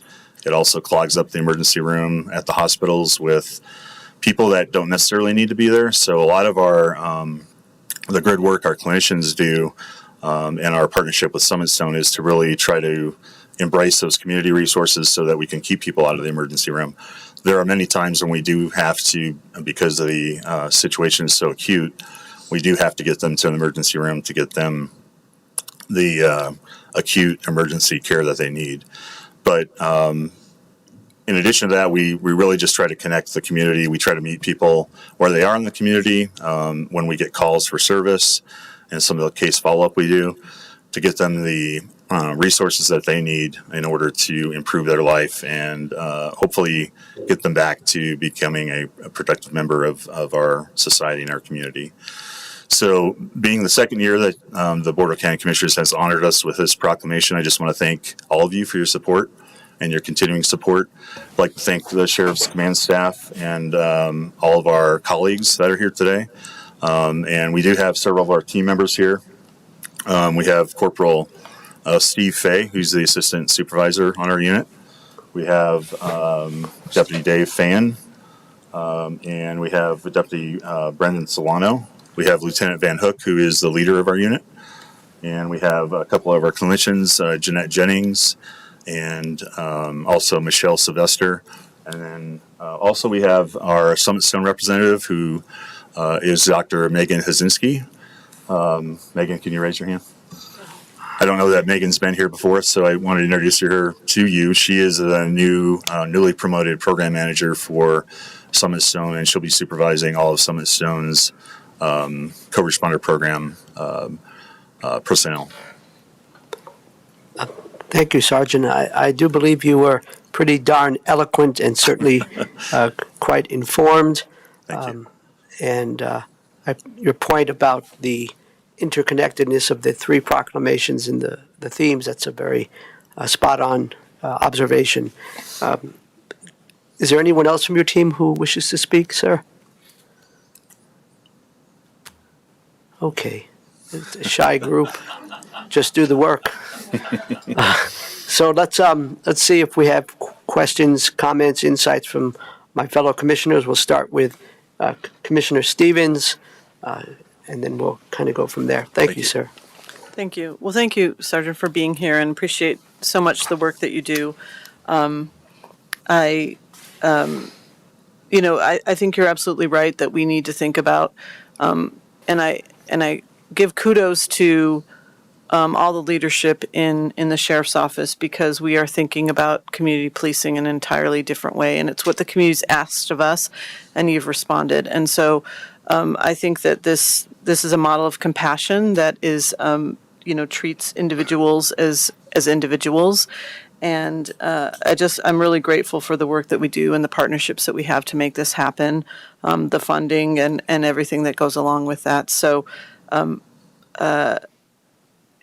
it certainly is a different model, and I appreciate you being adaptive to that, to work with that situation. And I imagine, although I don't know this is true, that a lot of you have been kind of looking for this as a solution because you don't, no one wants to have, not everyone needs to be incarcerated, and everybody needs to be dealt with in a different way. And, yesterday we heard from the competency court and how important that work is. And so you're right, all this work is interwoven. We're all taking care of the community, whether it's in human services or it's in the sheriff's department.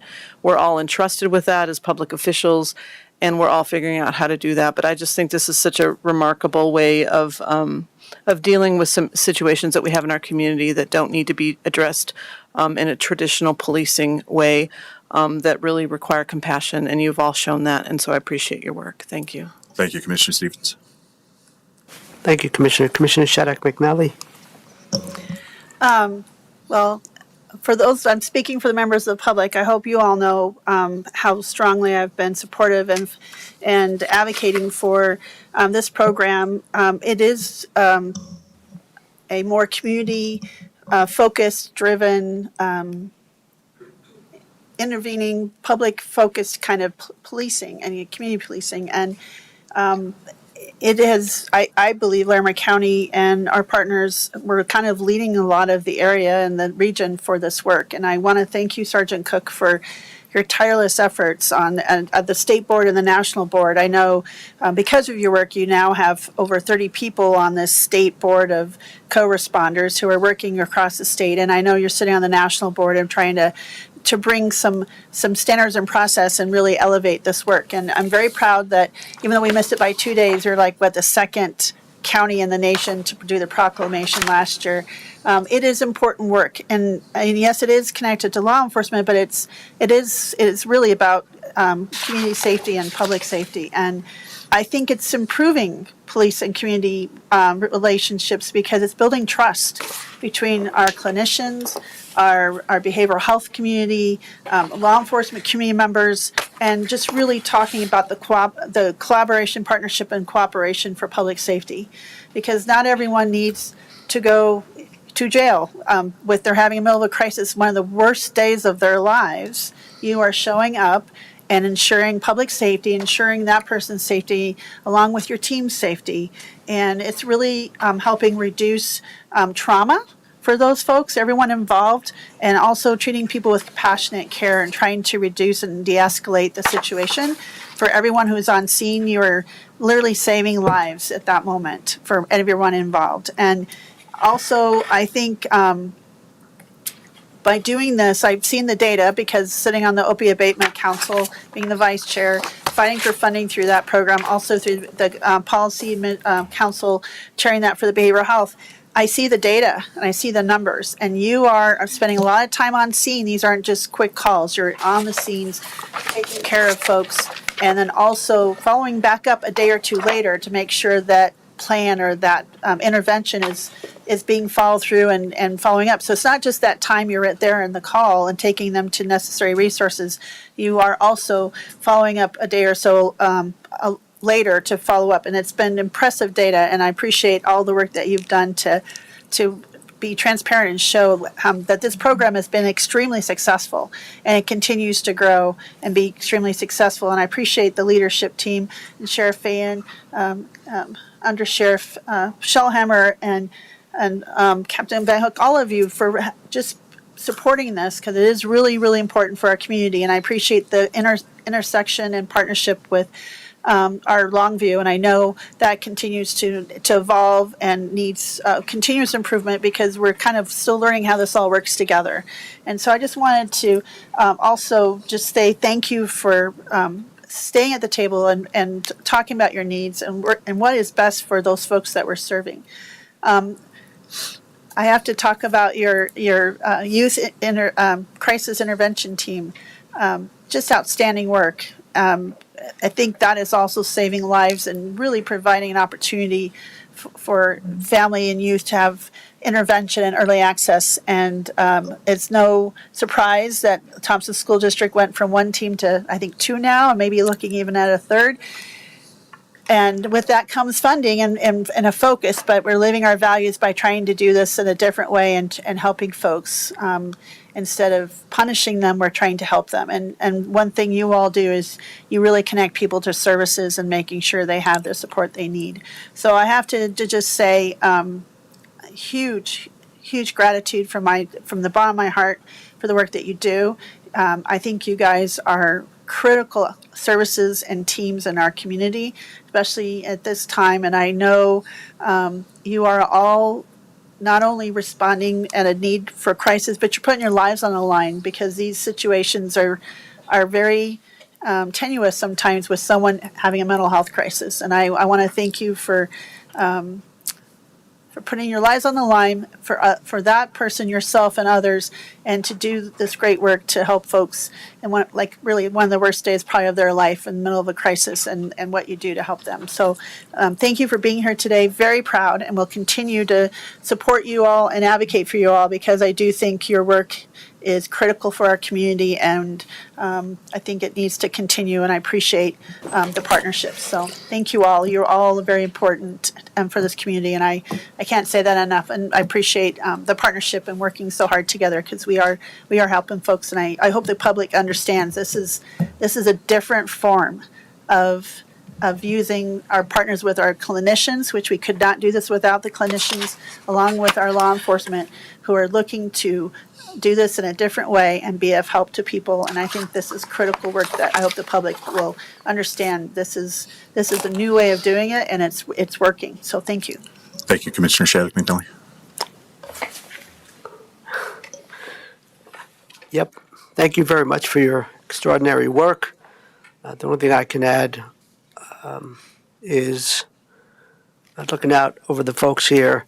I've been doing this commissioner gig for 6 years or so, and never thought I would, develop such trust and friendships with a whole bunch of cops, and including at least one SRO, single school resource officer, at least one lieutenant who also serves on the Summit Stone board.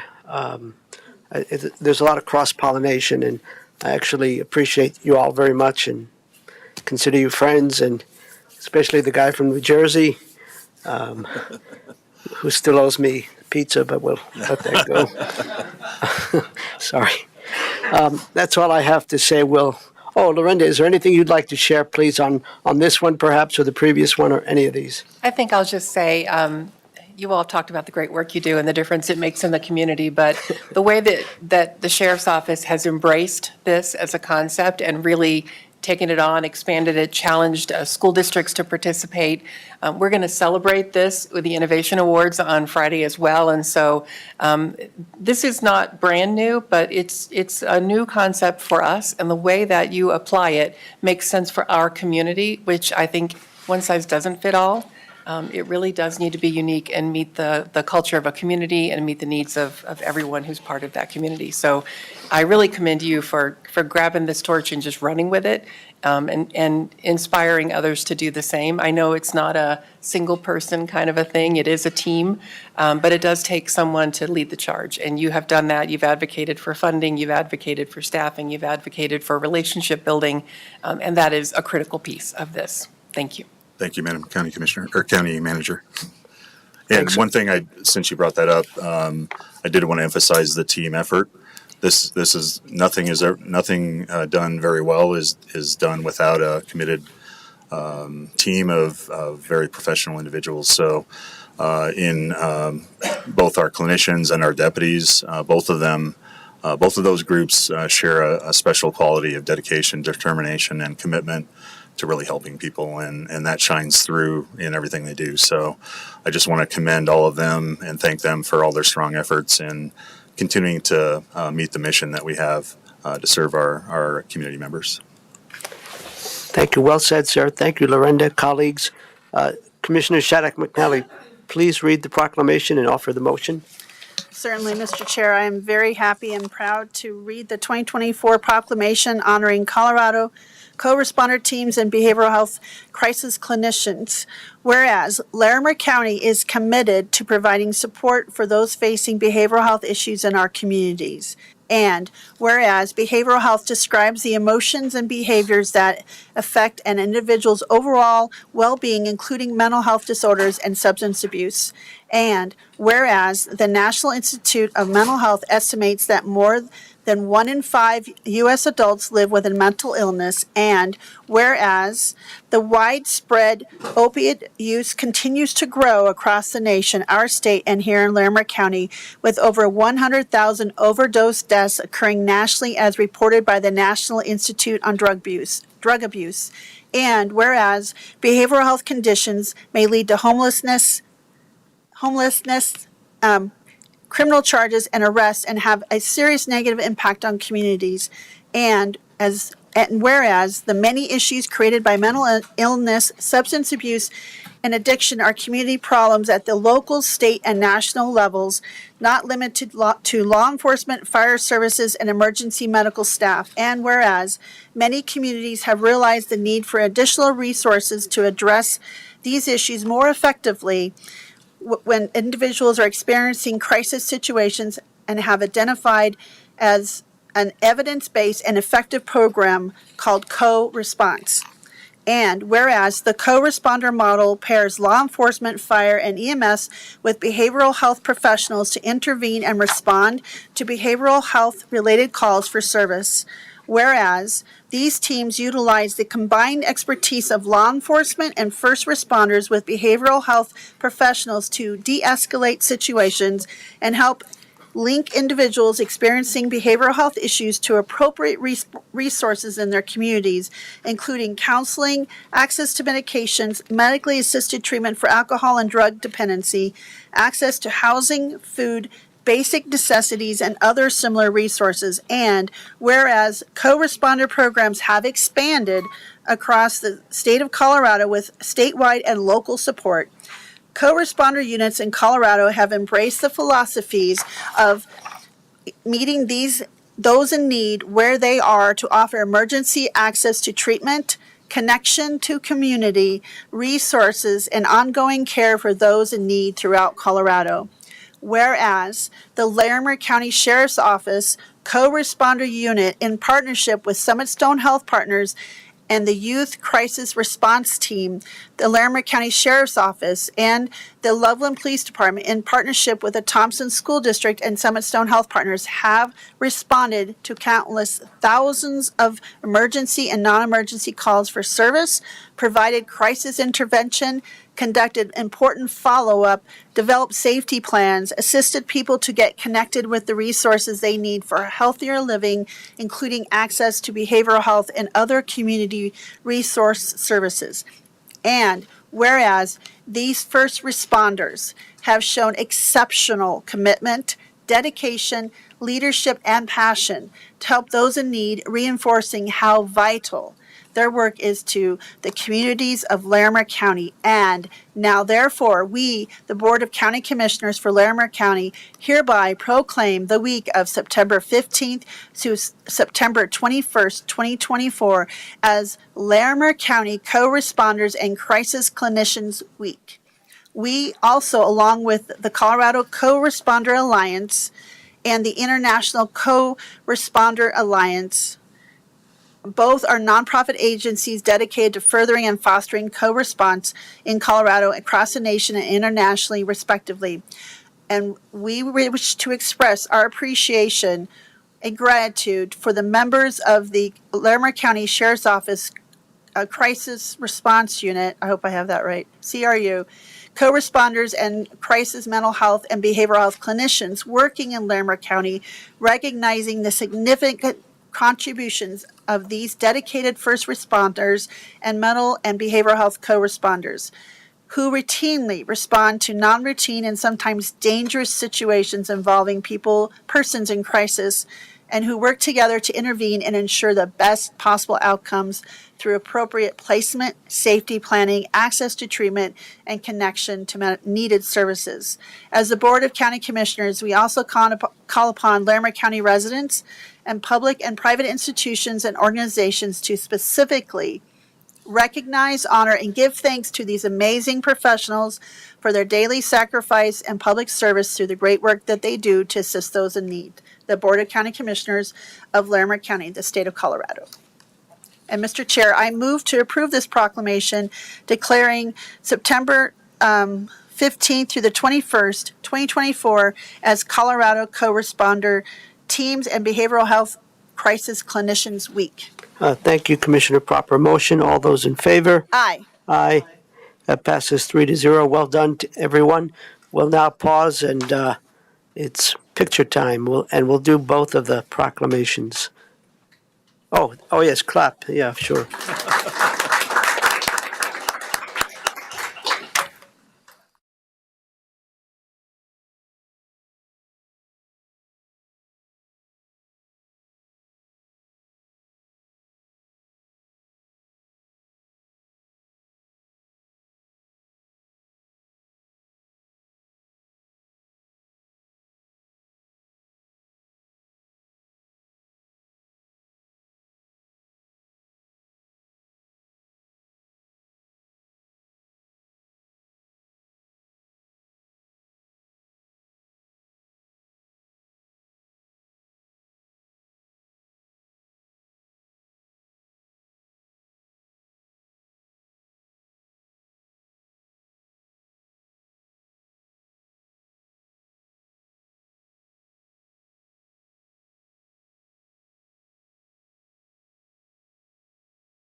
Good, sir.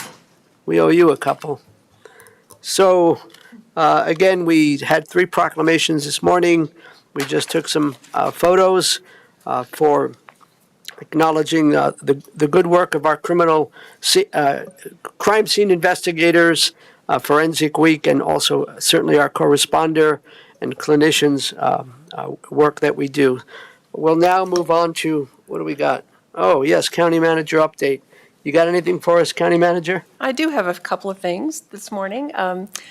Last week, I did a lot of external communication and coordination, and so some of the most important work we do is coordinating with organizations that are not necessarily connected to Larimer County directly.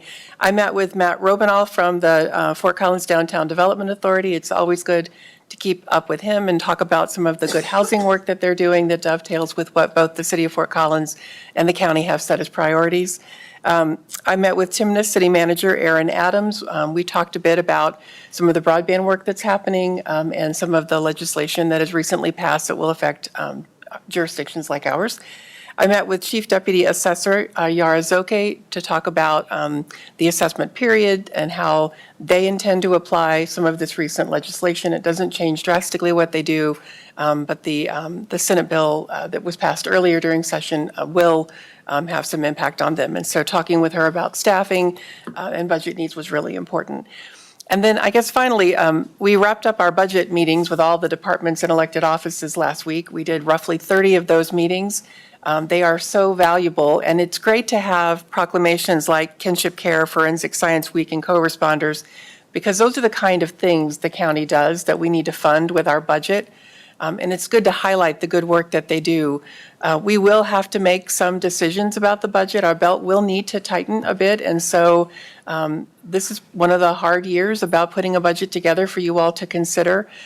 We will have some recommendations for you, but know that everything the county does is important. Everything that folks have asked for is important. There's not one thing that came up as a service proposal that wouldn't benefit the community in some way, large or small. And so we'll be talking a lot more about this as we go forward. We have the budget meeting this Saturday at the Old Town Library from 9 to 11:30. There's also a meeting in Loveland on October 26th from 9:30 to 11 at the Loveland Public Library. That will be promoted as time goes forward. But we do have sort of a north and a south version of how does the city and the county put the budget together? What does a local government budget look like? What's the process to develop it? How are things prioritized and those kind of things? So the budget staff and I look forward to supporting you at those meetings as we go forward and scheduling any more. If we have standing room only, we're happy to have many, many more of these if the public would like to hear more about it. Thank you. Lorinda, any questions or comments for our county manager? Could you repeat the times that you indicated for Saturday's budget town hall? I think you might have said, well, what did you say? 9:30 to 11 a.m. That's Okay. what's on our published calendar, 9:30 to 11 a.m. Very good. Thank you. Okay, we'll now move into Commissioner activity reports. Commissioner Stevens, you want to start that one? Yeah, I'll be brief since it's getting late. I will just say that I spent about 12 hours last week between transportation and air quality meetings. We are working on some great multimodal funding to come out for transportation, and our air quality is not great. We've seen some of the highest levels of ground level ozone that we've seen in several years. So we will continue to work on control strategies at the RAC, Regional Air Quality Commission, to address that. And then just wanted to mention that this Thursday, September 12th, I have a virtual listening session. So come join us on Zoom and learn about all the work we're doing. Thank you. Thank you very much, Commissioner. Commissioner Shattuck McNally. Thank you, Mr. Chair. I just want to go back and share a few things from last week. First, I did go up to Estes Park to the Going Away Party for Kara Franker from Visit Estes Park. It was a really good opportunity to talk with some small businesses and visit a historic location, the Craig House and Restaurant there, and just and talk with folks before the event. But I really thought it was nice. Kara Franker had been in our community. She kind of upped the game for Visit Estes Park with some digital and AI enhanced things, and so it was great to talk with those those folks and make sure that I don't know, just to show the county support. On Wednesday, September 4th, I had the opportunity to go visit Biochar Now, which is actually in Bertha, but just over the county line. I know they had looked at Larimer County a long time ago, but they are over on another county. But their work is very important. They use a lot of machinists and folks in Larimer County who building their kilns, which is providing lots of jobs and finances and revenue and jobs for Larimer County. They also are helping us still, while I was there, we toured woody biomass from the Marshall Fire, the Cameron Peak Fire, the Alexander Mountain Fire, and Cowwood Fire, and so on. And they are turning this unusable wood for lumber into biochar, which has been used for lots of different things, including dealing with PFAS and helping clean up waterways across our country and our state and internationally now. And so very impressive operation. I'm very interested in this regarding the work that we're doing with the Colorado Forest Health Council. So I appreciate that time. And then the Regional Opioid Abatement Council, I want to remind my colleagues, we're hosting as a Region 2 and as Larimer County Commissioners, the Colorado Opioid Abatement Council's state conference with the Colorado Attorney General at the Ranch and Embassy Suites, and it is record breaking. It is the largest they have ever seen. They've had to reopen it up. There'll be almost 400 people there on Monday, and then Rethinking Addiction. We hope that they'll stay the next day for the free Rethinking Addiction conference. And that dinner will be. I think it's close to 200 people now on the list for dinner, so it'll be a very well-attended, important conference, and a lot of people are excited to come to Larimer County. This is twice the size of the one that was last year, and I just wanted to thank our ranch team for their tireless and professional efforts to welcome the the Attorney General and his team and this abatement council.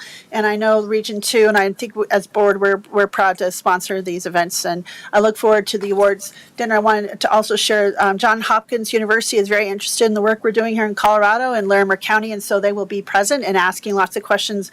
I'll be doing an interview with them, so it's very exciting to be able to be part of that work.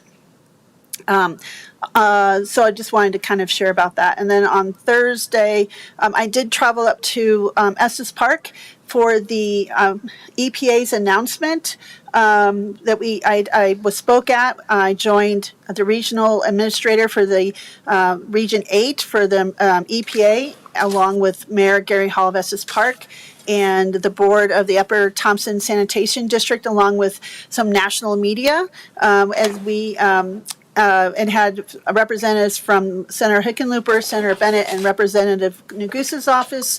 And the EPA announced a $96 million Water Infrastructure Finance and Innovation Act loan to the Upper Thompson Sanitation District to replace the aging 50-year-old, actually I'm older than this infrastructure, but it's aging and as I am, I guess, and to make a modern state of the art water reclamation facility. And why we should care is because literally they're upstream for us, and that's the water that they're cleaning that's going back into the river, and I got to view that process. And this is a huge, significant investment, and it's very rare to see this large of a investment in a loan, so I'm very excited about that, and congratulations to all.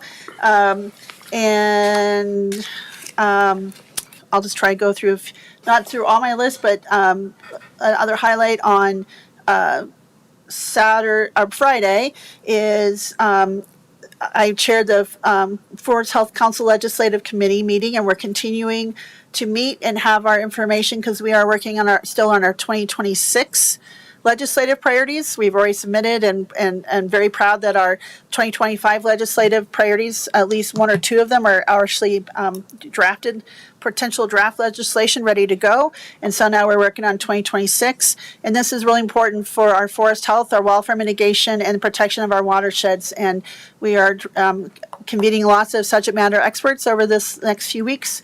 And I chair that committee, and it's pretty astounding the work that's being done across our great state with our Department of Natural Resources, the Colorado State Forest Service, the U.S. Forest Service, and all the associated nonprofits and NGOs that are working together in partnership, and very impressive. Because the scale and scope of what needs to get done is tremendous, and so I appreciate all that passion and work.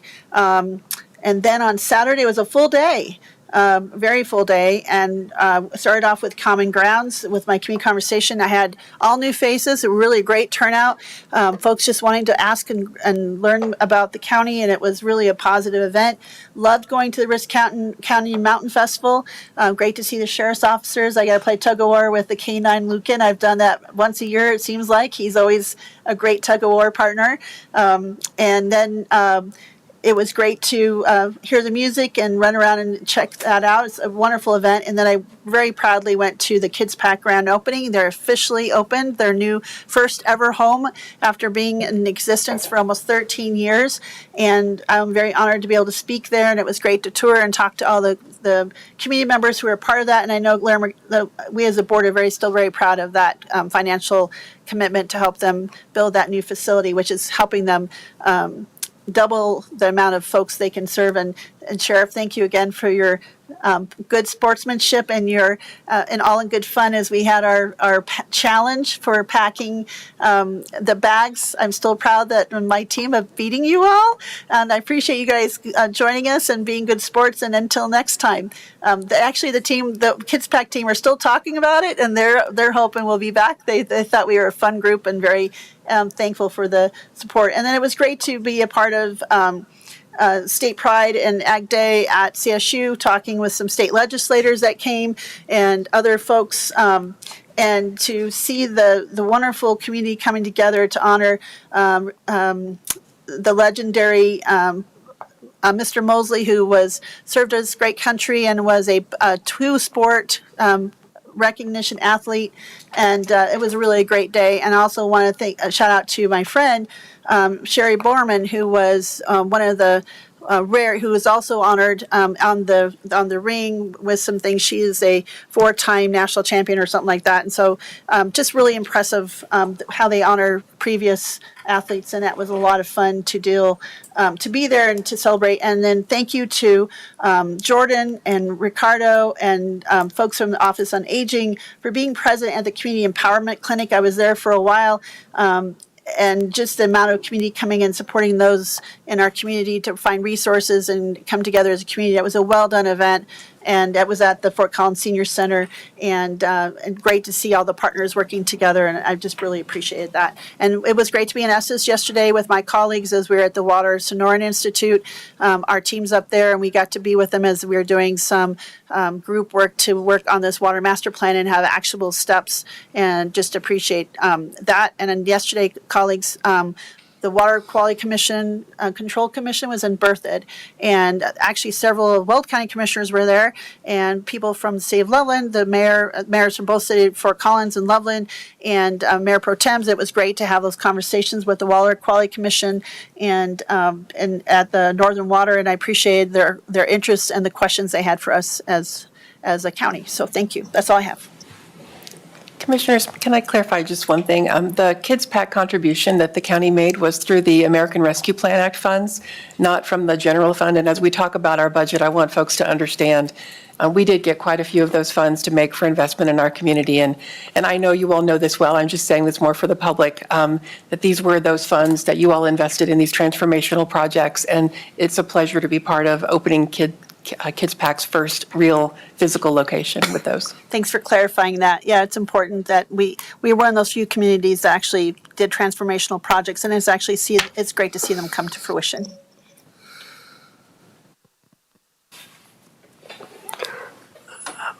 Let's see. I think I want to acknowledge a couple of things.